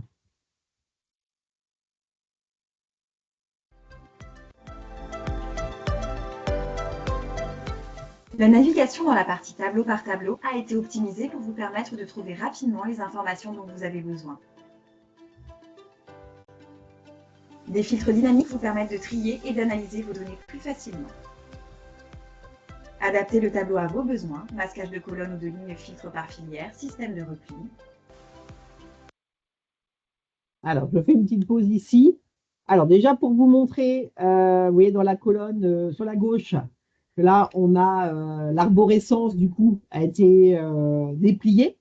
Et donc, on peut voir que dans l'item emploi, par exemple, on va retrouver un sous-item titulaire. Et à l'intérieur, on va avoir différents indicateurs. Quand on vous parle des indicateurs, c'est ça, c'est 1.0, 1.1, 1. Enfin voilà, les différents indicateurs. Et on voit qu'après, on a le sous-item contractuel sur emploi permanent. Là, il y a une petite flèche. Donc, si vous cliquez dessus, ça va dérouler. Vous verrez les indicateurs qui sont concernés. Donc là, par exemple, si on prend l'item emploi et qu'on déplie l'arborescence, on voit que j'ai items et des indicateurs qui sont en orange et d'autres qui sont en vert. Hein. Il est en orange au global parce qu'il reste du orange dans certains indicateurs, mais pour certains, c'est correct. Donc là, on va cibler effectivement directement sur, par exemple, dans emploi titulaire, le 1 parce qu'on voit que c'est en orange. Et on va du coup sur le tableau, ça nous met sur l'indicateur que vous voyez là au milieu de l'écran. On est bien sur l'indicateur 1. Ça vous rappelle du coup l'intitulé de l'indicateur. Là, on est sur le nombre de fonctionnaires occupant un emploi permanent rémunéré. Alors là, en l'occurrence, le 31 décembre 2023, mais là, vous aurez au 31 décembre 2024, par filière, par cadre d'emploi et par grade. Et en dessous, on a le tableau récapitulatif. À partir du moment où vous avez des lignes en orange, c'est-à-dire que là, il y a des choses qui ne vont pas entre eux par rapport à ce qui est complété dans la partie emploi, temps complet, temps non complet, hommes, femmes. Donc, il peut y avoir, voilà, et qu'il y a des incohérences. Et en général, quand on corrige, quand on corrige, la ligne orange va disparaître. Bien penser à chaque fois que vous faites une modification, toujours en bas des tableaux ou de la page, il y a du coup le bouton enregistrer. Et vous avez également possibilité de voir le détail de l'incohérence. En haut de votre écran, vous avez mon enquête. Donc là, c'est affiché 2023. Pour vous, ce sera 2024. Dans le bandeau bleu, la horizontale. Juste en dessous, vous avez écrit incohérence. Et il y a des chiffres en blanc entourés de rouge. Donc là, si vous cliquez ici, vous verrez que du coup, ça vous met le détail des incohérences. Vous avez les lignes et ça vous permet de voir et vous explique quelles sont les incohérences pour vous guider à aller corriger l'incohérence. Et donc, il y a possibilité aussi, comme vous avez été montré, de pouvoir faire des filtres par colonne, c'est-à-dire que vous n'avez pas besoin de toutes les colonnes parce que c'est vrai que ça fait beaucoup de choses. Et donc, des fois, au départ, on ne veut pas toutes les colonnes. Vous pouvez effectivement filtrer ou sélectionner que certaines colonnes. Et pareil pour les lignes, puisque là, les lignes, ça va être par filière. Donc, on va retrouver toutes les filières administratives, techniques, médico-sociales, culturelles, animation, etc. Et si vous avez des agents, par exemple, que dans la filière administrative et technique, à ce moment-là, vous allez filtrer pour avoir que ces deux filières-là et pas les autres. Comme ça va réduire la grandeur des tableaux.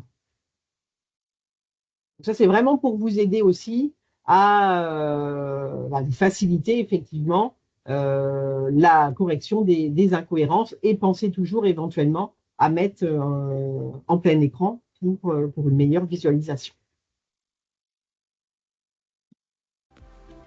Un mode plein écran vous permet une meilleure visibilité et une analyse plus approfondie.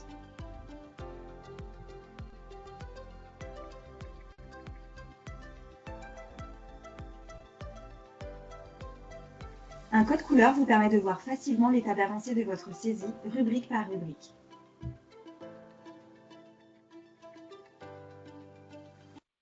Je vais juste revenir sur le code couleur. Donc, on l'a déjà évoqué. Alors, le vert, vous avez deux verts différents, un vert clair et un vert foncé. Dans les deux cas, logiquement, ça veut dire que c'est correct. Par contre, le vert clair, ça veut juste vous dire qu'en fait, vous avez complété l'indicateur, mais qu'il est à 0, c'est-à-dire qu'il n'y a pas de données. Je pense à un tableau, par exemple, il y a un indicateur, c'est le nombre d'inaptitudes, donc le 31 décembre 2024, puis par catégorie, etc. Si vous n'avez pas eu du coup d'inaptitude, ça va être là, vous allez enregistrer, par défaut, ça va tout vous compléter à 0, et donc vous serez en vert clair.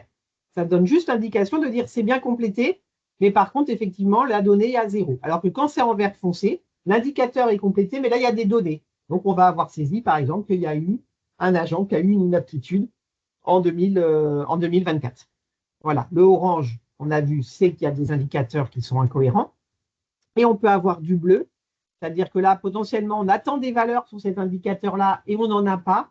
Ou ça peut être le cas aussi d'une alerte. C'est-à-dire que si vous cliquez après sur l'incohérence, ce n'est pas une vraie incohérence, mais si vous cliquez sur l'indicateur qui est en bleu, il va pouvoir vous dire, par exemple, que pour certaines données, je pense par exemple, on vous demande les dépenses de fonctionnement et les charges de personnel. Si là, vous n'avez pas, c'est saisi à 0, que l'année dernière, vous aviez des valeurs à, moi je ne sais pas, 500 000 euros de dépenses de fonctionnement et que là, vous avez zéro, il va mettre une alerte en disant que là, par rapport aux données de l'année dernière, c'est inférieur, très inférieur à la donnée de l'année dernière. Donc, ça vous alerte en disant, bah, tiens, mince, effectivement, là, c'est resté à zéro. J'ai oublié d'aller compléter parce que cet indicateur-là sur les dépenses de fonctionnement, il ne vient pas de la DSN. Donc, voilà, ça vous met en alerte. Si par contre, cette année, vous le complétez, vous mettez 500 000 euros et l'année dernière, ça n'a pas été fait, donc le RSE n'avait pas été fait, donc c'était à zéro, il va aussi vous mettre l'alerte. Et dans ce sens-là, l'alerte, vous la laissez, vous savez que vous, c'est bon, vous avez vérifié et que c'est parce que l'année dernière, ça n'a pas été fait. Voilà. Donc, ce n'est pas parce qu'il y a une alerte, forcément qu'il y a des choses à corriger, mais c'est au moins d'aller regarder. Et après, c'est pareil, il y a certaines incohérences qu'on ne peut pas enlever. Donc, on validera même si l'incohérence apparaît. Je vous donne un exemple. Si vous avez eu en 2024 un apprenti sur l'année, les apprentis, en fait, donc s'il a été présent sur toute l'année 2024, vous allez le compter effectivement comme un agent présent toute l'année. Et même si votre apprenti il est là que tous les 15 jours physiquement, on va dire en collectivité, que le reste du temps il est en école ou en organisme, pour autant, il va compter pour 100%. Il va compter quand même pour un agent.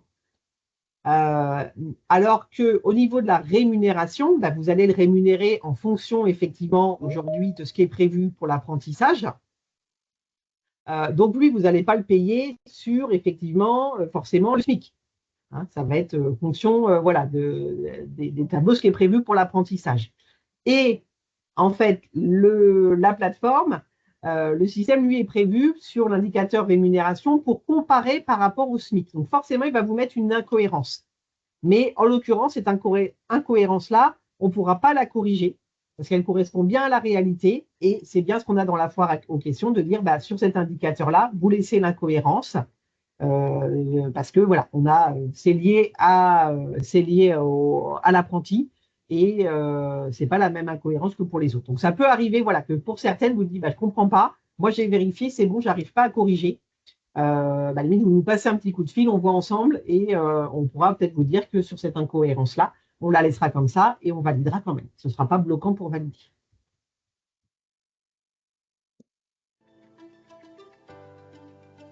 Une fois la saisie terminée et les éventuelles incohérences corrigées, cliquez sur Transmettre mon RSU.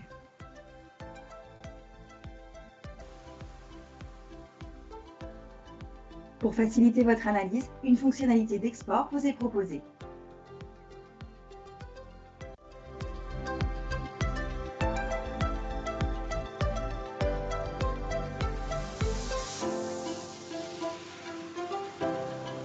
Voilà pour la vidéo. On va revenir sur l'export juste après.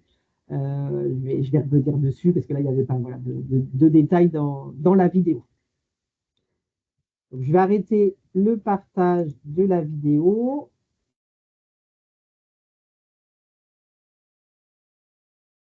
Et pouvoir du coup repartager avec vous.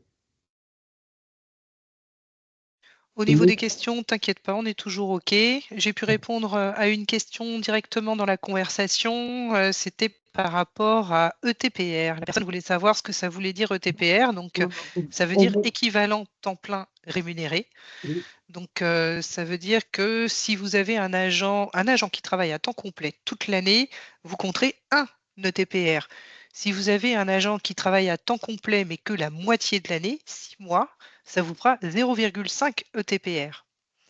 Et si vous avez un agent qui travaille à mi-temps, mais toute l'année, ce sera également 0,5 ETPR.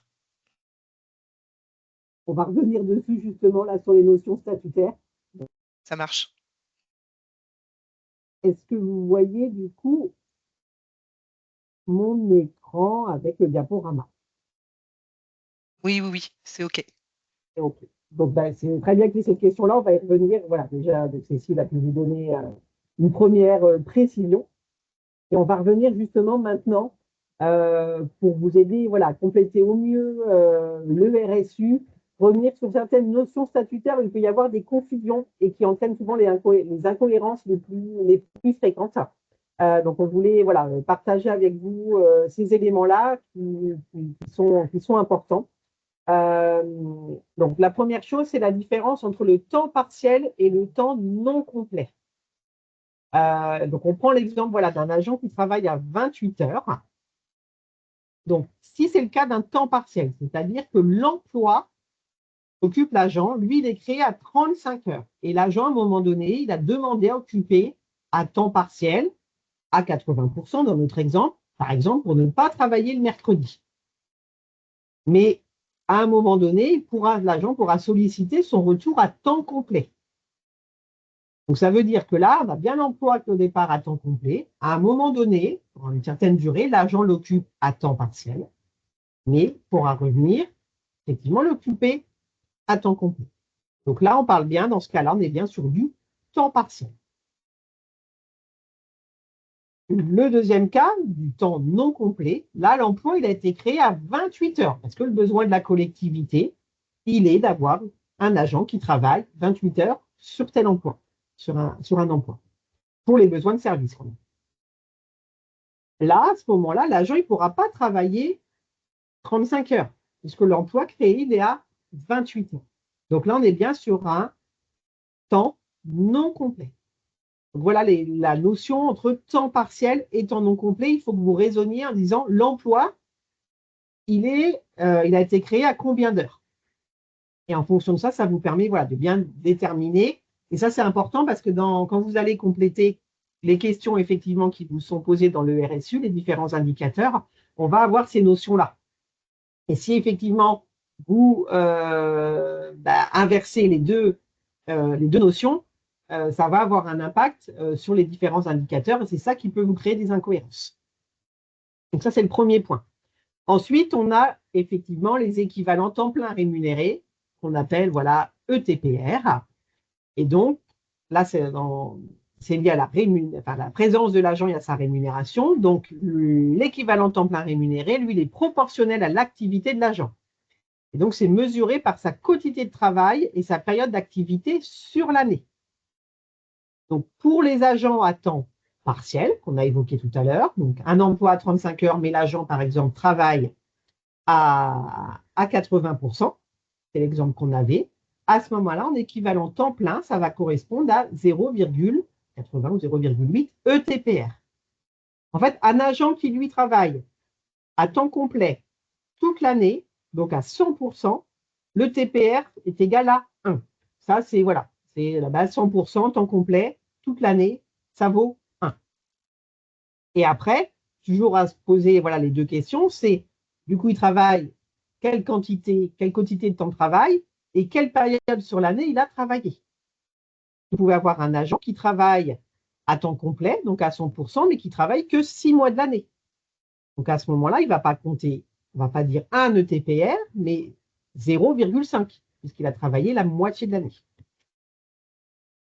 Si on a un agent qui lui est employé sur 6 mois à 80%, à ce moment-là, on prend le 0,8, parce que 80%, on a dit que ça représentait 0,8 ETPR, et on va multiplier par 6 mois, divisé par 12, puisqu'il a travaillé 6 mois, la moitié de l'année, 6 mois sur 12.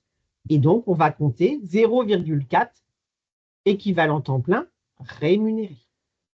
Là, c'est pour faire le lien entre effectivement la rémunération de l'agent et son temps de travail et son temps de présence au sein de la collectivité dans l'année.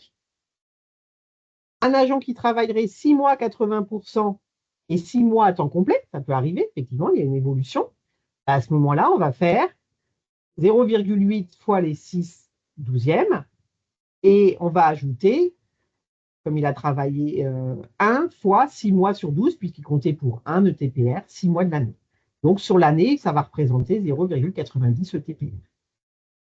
Ça, je sais que ça peut des fois être un peu compliqué pour vous. Alors, logiquement, il y a des choses qui sont pré-remplies par vos DSN ou le fichier d'échange. Logiquement, voilà, c'est calculé, mais à condition que ça ait bien été complété au niveau de votre logiciel de paye. Si là, il y a des incohérences, c'est peut-être aussi que dans le logiciel de paye, ce n'est pas forcément bien complété.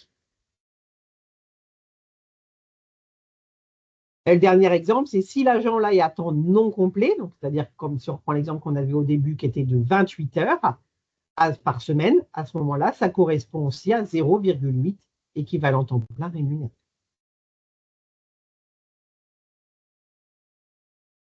Une autre notion, c'est la différence entre emploi permanent et emploi non permanent. Donc, quand on est dans le cas du remplacement d'un fonctionnaire qui est indisponible, par exemple, voilà, il est en arrêt maladie.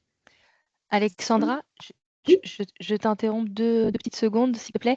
On a une question d'une personne qui voulait savoir si un agent est à 80% pour garde d'enfants seulement sur la fin d'année, comment est-ce qu'elle doit compter cela en ETPR? Alors, c'est-à-dire, par exemple, alors seulement sur la fin, par exemple, un mois sur. J'imagine, ouais, que l'agent doit être, tu sais, à Il a temps droit de complet. travailler 11 mois à temps complet, on va prendre Ouais. en chiffres ronds, du coup, là, pour expliquer. S'il a travaillé 11 mois à temps complet, bah, du coup, on va faire 1 fois 11 douzièmes, et puis plus, si c'est à 80%, 0,8 fois 1 douzième. On va quand même, du coup, prendre en compte le fait que sur le mois Le dernier de mois. décembre, par exemple, l'agent n'a pas travaillé à temps complet. Si c'est lié, en plus, qu'il y a un impact sur sa rémunération, parce qu'en fait, typiquement, cet indicateur-là, il est lié avec la rémunération. Donc, si vous mettez 1, parce que l'agent, il a été bien présent toute l'année. Si on met 1, on va dire que l'agent était présent toute l'année, qu'il a travaillé à 35 heures toute l'année. Ça veut dire que dans la rémunération, le système, il va attendre, effectivement, il va faire un calcul, il va vérifier par rapport à ce que j'ai dit tout à l'heure au SMIC. Donc, il va attendre un minimum de rémunération. Sauf que là, dans le cas qui est évoqué par une des collectivités, logiquement, l'agent sur le mois de décembre, il ne va pas avoir été rémunéré à temps complet. Donc, il va y avoir une baisse de rémunération qui peut expliquer. Alors là, si ça se joue que sur un mois, on va être sur peut-être du 0,95 ou 96. Enfin, l'impact va être minime. Et logiquement, le vrai calcul, ça va être ça. C'est vraiment prendre en compte cette période, même si c'est temporaire sur l'année, mais s'il y a une période où ce n'était pas du temps complet, la prendre en compte dans le calcul de l'équivalent temps plein rémunéré. Merci. On peut peut-être préciser à la personne qu'elle n'hésite pas à nous recontacter s'il y a des petits cas particuliers comme ça. Voilà. Merci. Donc, la différence entre emploi permanent ou emploi non permanent. Le cadre donc, je disais, voilà, il y a un remplacement d'un fonctionnaire qui est indisponible. Et donc, vous recrutez un contractuel qui va remplacer cet agent fonctionnaire titulaire, qui va être là de manière temporaire, le temps de l'absence. Donc, le contractuel, lui, il occupe bien un emploi qui est permanent, non vacant pour le moment, hein, parce que l'agent fonctionnaire, il est toujours là, il est juste absent temporairement. Donc, pour autant, le contractuel, il occupe bien un emploi permanent, parce que ce besoin, il est pérenne et constant pour la collectivité. Donc, à ce moment-là, le contractuel, il va être contractuel sur emploi permanent. En fait, il faut que vous dissociez l'agent qui occupe l'emploi, qui fait le remplacement, de l'emploi en lui-même. La question qui se pose, c'est est-ce que là, le contractuel, même si lui est là de manière non permanente, donc temporaire, est-ce qu'il occupe un emploi qui est permanent, qui est occupé par un fonctionnaire? Si c'est oui, le contractuel, il est contractuel sur emploi permanent. Et ça a son importance au moment où vous saisissez la fiche de votre contractuel dans votre logiciel de paye. On va vous demander le motif de contrat. Et donc ça, c'est important de bien compléter. Donc là, le motif, ça va être remplacement d'un fonctionnaire indisponible. Alors, même si le contractuel, il va être là de manière temporaire. Et c'est sur quel emploi il travaille. Parce que si jamais dans votre logiciel paye, alors notamment une majorité en Sarthe de collectivités utilise comme éditeur paye Berger-Levron, après les échanges qu'on a pu avoir, nous, effectivement, avec Berger-Levron, si au moment de la saisie de la fiche de votre contractuel, vous ne saisissez pas le motif du contrat, par défaut, il va être mis en contractuel non permanent. Donc, lorsque vous allez importer votre DSN, si vous vous rappelez au début, dans les agents par agent, ou même si c'est le fichier d'import de votre éditeur paye, ça arrive dans le consolidé, l'agent il va être comptabilisé dans les contractuels sur emploi non permanent, alors qu'en fait, il devrait être sur contractuel sur emploi permanent, puisqu'il remplace bien un agent qui occupe un emploi permanent. Le cas d'un besoin temporaire, donc là, c'est le cas des recrutements saisonniers ou d'accroissement d'activité essentiellement. Là, le contractuel, il est recruté effectivement temporairement, mais le temps de la mission. On sait, par exemple, vous recrutez des saisonniers pour des animateurs pour les centres de loisirs au mois de juillet ou août. Bah, vous savez que là, voilà, ça va durer, la période, elle est bien définie et votre besoin, il est temporaire. C'est-à-dire que à l'issue, voilà, à compter de septembre, vous n'avez plus besoin de ce poste-là. Donc là, on est bien sur un emploi non permanent pour la collectivité. Donc le contractuel, il occupe bien, il est un emploi non permanent. C'est vraiment, voilà, vous demandez, est-ce que mon emploi, il est permanent ou non permanent? Après, voilà, est-ce que l'emploi permanent peut être occupé par un fonctionnaire titulaire ou par un contractuel? Mais c'est quel emploi pour savoir où est-ce que, dans quelle catégorie, effectivement, vous comptabilisez le contractuel. Donc ça, c'était voilà, les notions statutaires qu'on voulait vous rappeler. Après, comme je vous l'ai dit au cours effectivement de la présentation, il y a des indicateurs qui sont liés entre eux. Quelques exemples. Les heures supplémentaires ou complémentaires même. Il y a un indicateur dans l'item rémunération où on va vous demander le montant du coût payé aux agents qui ont fait des heures supplémentaires. Donc là, on vous demande bien le montant en euros. Et il y a un autre indicateur dans l'item organisation du travail où là, on va vous demander le nombre d'heures supplémentaires ou complémentaires. Donc, s'il n'y en a qu'un des deux qui est complété, il va mettre une incohérence. Si à un moment donné, vous avez indiqué qu'il y a eu des heures à montant d'heures supplémentaires ou complémentaires payées à un agent, mais que vous n'avez pas complété dans l'item organisation du travail le nombre d'heures correspondant à ces heures supplémentaires ou complémentaires, là, il va détecter une anomalie, une incohérence. Il va falloir aller corriger dans un sens ou dans l'autre. D'autres incohérences qu'il peut y avoir, et par rapport aux indicateurs, c'est que dans la plupart des indicateurs, on parle de la situation au 31 décembre 2024. C'est-à-dire que vous allez prendre la situation de l'agent 31 décembre 2024. Mais il y en a certains, quelques indicateurs, où là, il faut faire attention dans l'intitulé, on vous parle au cours de l'année. Donc, ça veut dire que là, on va comptabiliser des données au cours de l'année. Ça veut peut-être dire que les agents, ils ont été là à un moment donné, mais au 31 décembre, ils ne sont plus là. Donc, il faut bien faire attention dans l'intitulé, ce qu'on vous demande. C'est ça aussi qui peut faire la différence. Si vous avez un agent qui a eu plusieurs situations au cours de l'année 2024, on a eu le cas dernièrement avec une collectivité là, qui a commencé son RSU et où ils ont eu un agent qui a été apprenti en début d'année, qui après a fait effectivement, qui a été recruté l'été sur un besoin saisonnier, donc en tant que contractuel sur emploi non permanent, et qui ensuite a été, je crois qu'il y avait un autre besoin, il a été recruté sur un emploi permanent et qui était ouvert sur le premier grade, donc il a été stagiairisé. Du coup, il a eu des situations différentes. Pour le comptabiliser à un moment donné au départ dans les effectifs, on prend bien la situation au 31 décembre 2024. Donc, sa situation au 31 décembre 2024, c'est fonctionnaire stagiaire. Donc, dans nos effectifs, on va le compter au fonctionnaire stagiaire. Et il y a un autre moment où on va nous demander dans les indicateurs, est-ce qu'il y a eu au cours de l'année des contractuels sur emploi non permanent? Ben oui, on a eu effectivement un apprenti et il a été là que 6/12e, par exemple, de l'année, on va calculer le TPR. Et on a eu un agent qui a été contractuel sur emploi non permanent dans le cadre d'un besoin saisonnier. Et peut-être qu'il a été là qu'un mois sur 12. Et voilà, parce que là, sur cet indicateur-là, on va nous demander au cours de l'année. Mais sur les effectifs, sur l'emploi, les premiers indicateurs, c'est bien au 31 décembre 2024. Et si vous avez un doute, vous relisez le nom de l'indicateur et c'est bien précis. Pareil sur l'organisation du travail, mais ça, on l'a déjà évoqué sur les données là, qui doivent être complétées, sur les autorisations spéciales d'absence, sur les jours de carence. On a évoqué aussi dans la rémunération les dépenses de fonctionnement que vous devez aller compléter et les charges de personnel. Sur la formation, donc bien sûr, il faut aller renseigner les agents, le nombre d'agents qui est parti, le nombre de jours de formation, mais également le coût de la formation. Il y a un indicateur de 5.1.4.1, c'est le coût de formation CNFPT. Et celui-là, souvent, il est oublié.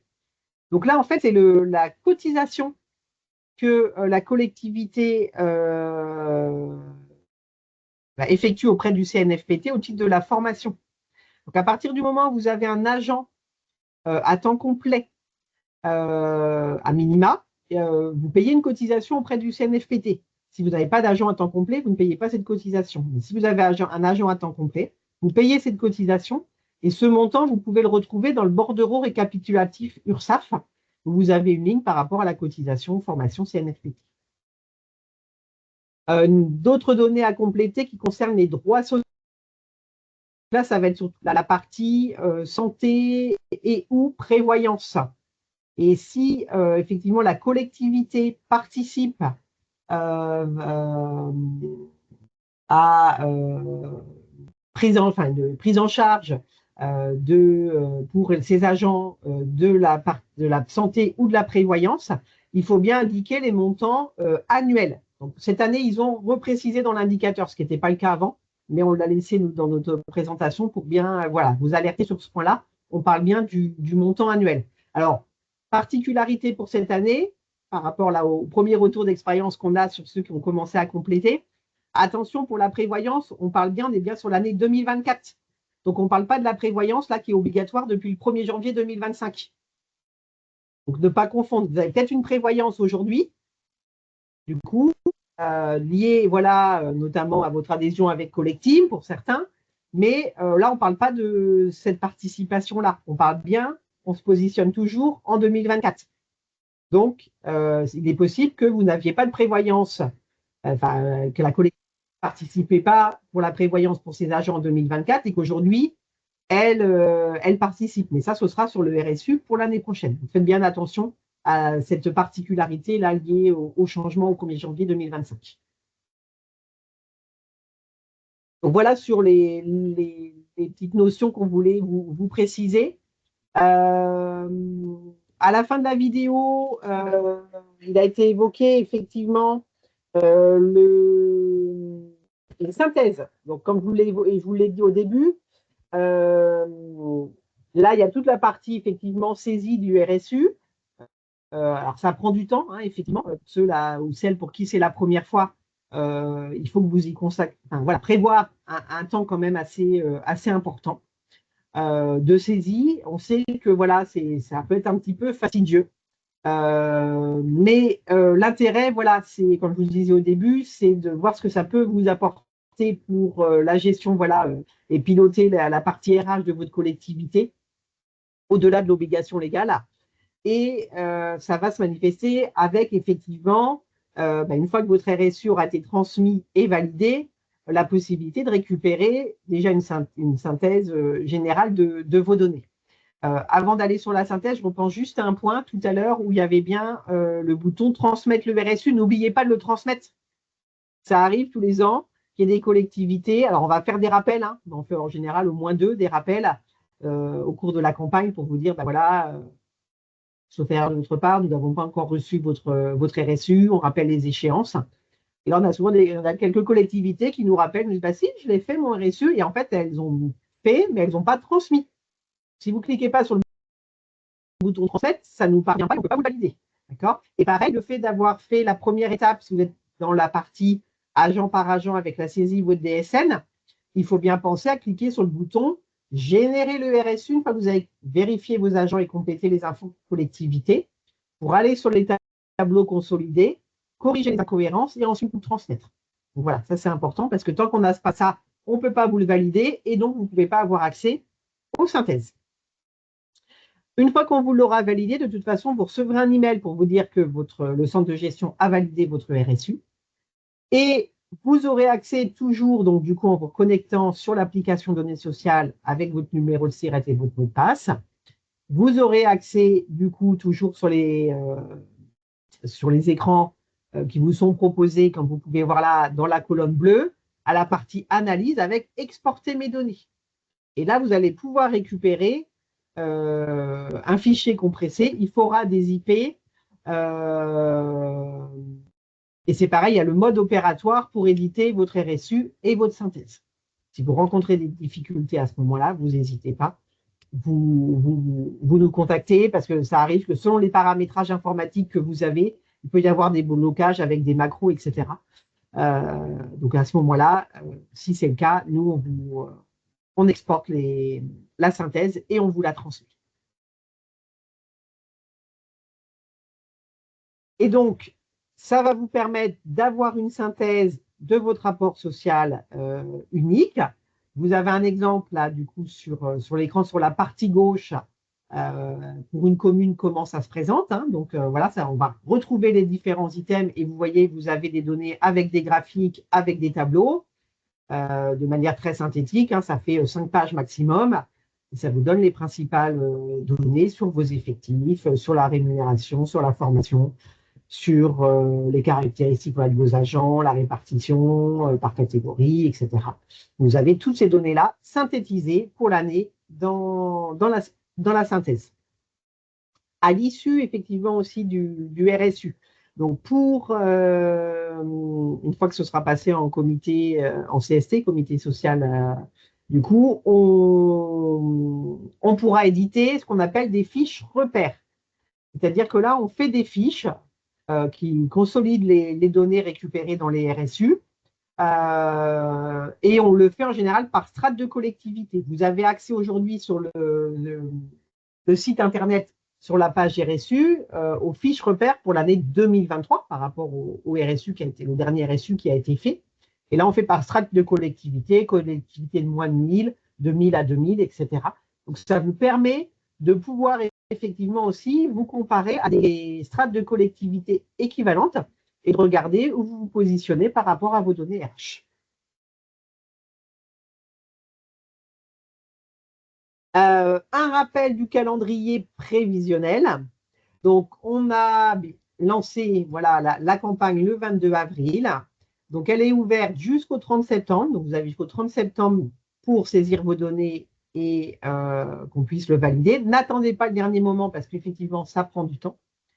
Donc, je vous invite à commencer dès que possible. Et comme je vous disais, vous pouvez enregistrer au fur et à mesure, donc le faire en plusieurs étapes.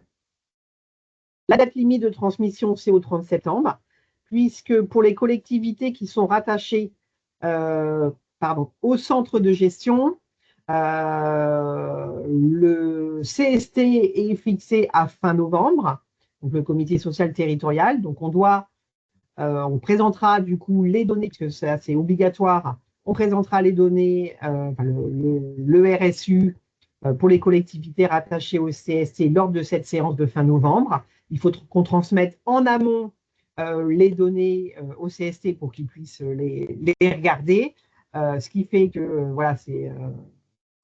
sur début novembre, il faudra qu'on transmette les données. Donc c'est pour ça qu'on vous donne le délai du 30 septembre, parce que si vous êtes beaucoup à terminer au 30 septembre, il faut que nous, derrière, on ait le temps de valider vos RSU pour pouvoir ensuite consolider les données et pouvoir transmettre tous les éléments au CST. Donc voilà, je vous encourage effectivement. En plus, là, vous avez fait le webinaire, donc vous avez les informations en tête de pouvoir démarrer assez rapidement. Et comme ça, après, je dirais aussi, au moment où c'est fait, c'est fait, c'est tranquille, vous pouvez passer à autre chose et pas besoin d'y revenir pendant l'été ou au retour de congé, où il y a souvent aussi beaucoup de choses qui arrivent. Pour les collectivités qui ont leur propre CST, il faut penser à ce que vous puissiez présenter aussi les données au CST, et ceci avant le 31 décembre, puisque là, toutes les collectivités doivent publier leurs données RSU au plus tard le 31 décembre donc 2024, donc soit publication via site internet ou affichage en fonction des moyens dont vous disposez.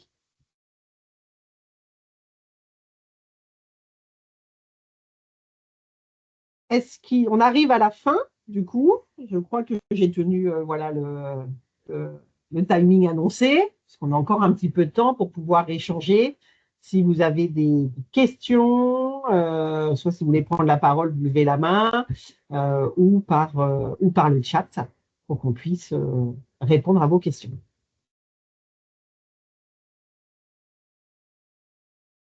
Et là, sur la dernière diapo, l'adresse à laquelle vous pouvez nous joindre, rsu@cdj72.fr. Et on assure aussi une permanence téléphonique le matin. Vous pouvez appeler, voilà, c'est le numéro de l'accueil, ma collègue de l'accueil vous dirigera vers l'une de nous si on n'est pas déjà toutes prises, parce que ça arrive des fois qu'on soit déjà toutes en contact avec des collectivités. Mais si c'est le cas, elle vous invitera à nous envoyer un mail et on reprend contact avec vous dès qu'on est disponible.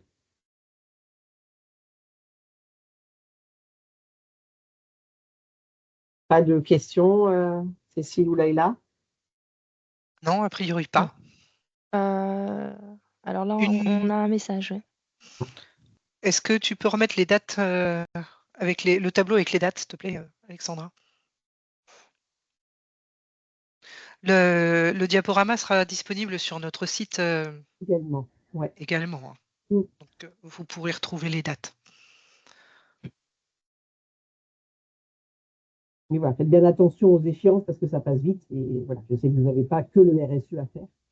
Donc, surtout là, voilà, on était sur la session pour les débutants. Forcément, la première fois qu'on le fait, on peut y passer un petit peu plus de temps. Donc voilà, le prévoir vous dans votre organisation. On a un petit message. Il est possible que les questions viennent lorsque nous aurons démarré. Effectivement. Effectivement. Aussi.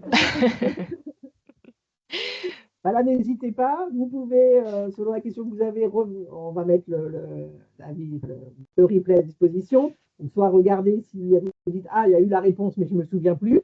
Comme vous disiez, les différents, le PowerPoint va être à disposition et il sera même, il y a des copies écran de tout ce qu'on a pu voir sur la vidéo en plus dans le PowerPoint. Et les documents support, le guide utilisateur, la foire aux questions. La foire aux questions, à nous, c'est notre, voilà, toutes les trois, c'est notre Bible. Je ne demande pas forcément de l'imprimer. Nous, on l'a, voilà, elle est imprimée. On l'a à côté de nous. Et parce qu'il y a toujours des situations spécifiques qu'on n'a pas forcément des fois rencontrées, etc. Donc, en général, on trouve la réponse aussi dans la foire aux questions. Ou après, des fois, on interpelle d'autres de nos collègues aussi, ça peut arriver. S'il y a des problèmes au départ de connexion, qui peuvent être des fois des problèmes techniques plus informatiques, ça peut arriver que, même si on est en contact, que nous, l'une de nous n'arrive pas à régler le problème parce que c'est vraiment sujet technique informatique. Dans ce cas-là, on peut vous mettre en relation, ça a déjà arrivé, avec notre collègue informaticien. En général, il arrive effectivement à régler le problème voilà, qui est technique. Mais ce qu'il faut penser, voilà, bien regarder si vous êtes bien sur le bon navigateur, parce que c'est ça des fois qui peut bloquer, la bonne mise à jour. Voilà, ça va être en général ces éléments-là, et le bon numéro de SIRET. S'il y a eu des changements en plus de SIRET dernièrement, voilà, nous, le SIRET sur lequel vous êtes identifié dans la base données sociale, c'est celui de l'INSEE. De toute façon. C'est la base qui est utilisée par la plateforme pour le RSU. Voilà, il n'y a pas d'autres questions pour le moment. Juste des messages qui nous indiquent que la formation était très claire, Alexandra. Merci. Voilà, on a essayé effectivement d'être le plus clair possible. Mais comme dit, il y aura sûrement voilà, des points que vous allez peut-être rencontrer. Voilà, on reste à votre disposition. Je remets les coordonnées. Voilà. N'hésitez pas. Avec plaisir voilà, qu'on pourra vous répondre et vous accompagner dans la saisie de RSU. Et voilà, n'hésitez pas à nous appeler effectivement pendant que vous y êtes ou en amont, plutôt que nous transmettre avec plein d'incohérences, parce que vous savez qu'on reviendra forcément vers vous et on va tous y passer plus de temps. Donc voilà, c'est plus facile effectivement si vous le faites, voilà, vous nous contactez au moment où vous êtes en train de le citer. Et puis, parfois, ça ne sert à rien de vous prendre la tête avec une incohérence non plus si vous voyez que vous n'arrivez pas à solutionner le problème, appelez-nous parce que bah, forcément, on a notre expérience et souvent, on va peut-être solutionner l'incohérence en 30 secondes alors que vous allez peut-être y passer beaucoup plus de temps. Donc, n'hésitez pas à nous appeler le plus tôt possible. Et effectivement, des fois, quand vous êtes dedans, on ne voit plus à un moment donné, on voit plus les données, etc. On n'arrive plus à voir ce qui ne va pas. Et voilà, comme disait Cécile, nous, effectivement, c'est souvent sur les mêmes indicateurs où les incohérences reviennent. Donc, on trouve souvent assez rapidement le point qui bloque et on peut vous accompagner à modifier. Il faut avoir en tête qu'effectivement, quand on modifie un indicateur, souvent après, il faut en modifier d'autres. Parce que, comme je vous le disais, il y a des liens entre eux. Et ça, c'est pareil. Nous, voilà, on sait derrière quel impact il y a et on peut vous accompagner rapidement sur ces points. S'il n'y a pas d'autres questions à ce moment-là, on va s'arrêter là. Je vous S'il y a une remercie pour question, votre Alexandra. participation. Quelles sont les différences avec la prochaine formation prévue, le prochain webinaire? Alors, sur le prochain webinaire, là, logiquement, les années passées, on faisait 2 webinaires identiques. Donc, les agents qui participaient étaient aussi bien débutants que plus expérimentés. Ça fait quelques années qu'ils le font. Donc voilà, on s'est rendu compte que ce n'était pas forcément l'idéal parce qu'on pouvait aller vite sur certains points ou trop doucement sur d'autres. Et voilà, ça ne convenait pas pour tout le monde. Donc là, on a fait le choix effectivement de proposer un webinaire plus détaillé comme on a pu faire là pour les débutants, sur celui effectivement qui sera proposé le 23 mai. C'est plutôt pour les personnes voilà, qui ont déjà pratiqué qui connaissent la plateforme. Plus voilà, un rappel, se remettre dedans. Par exemple, on diffusera la vidéo, mais on ne s'arrêtera pas sur tous les points. Voilà, on rappellera les notions. Donc, même si au départ on a mis le créneau de 2 heures, ça durera moins longtemps. Donc, si vous avez participé au webinaire de ce matin, il n'y a pas utilisé, vous n'avez pas besoin de reparticiper au webinaire du 23. Voilà, ce sera redondant pour vous et ce sera moins détaillé en plus. Donc, il n'y a pas d'intérêt à participer au prochain si vous étiez présent aujourd'hui.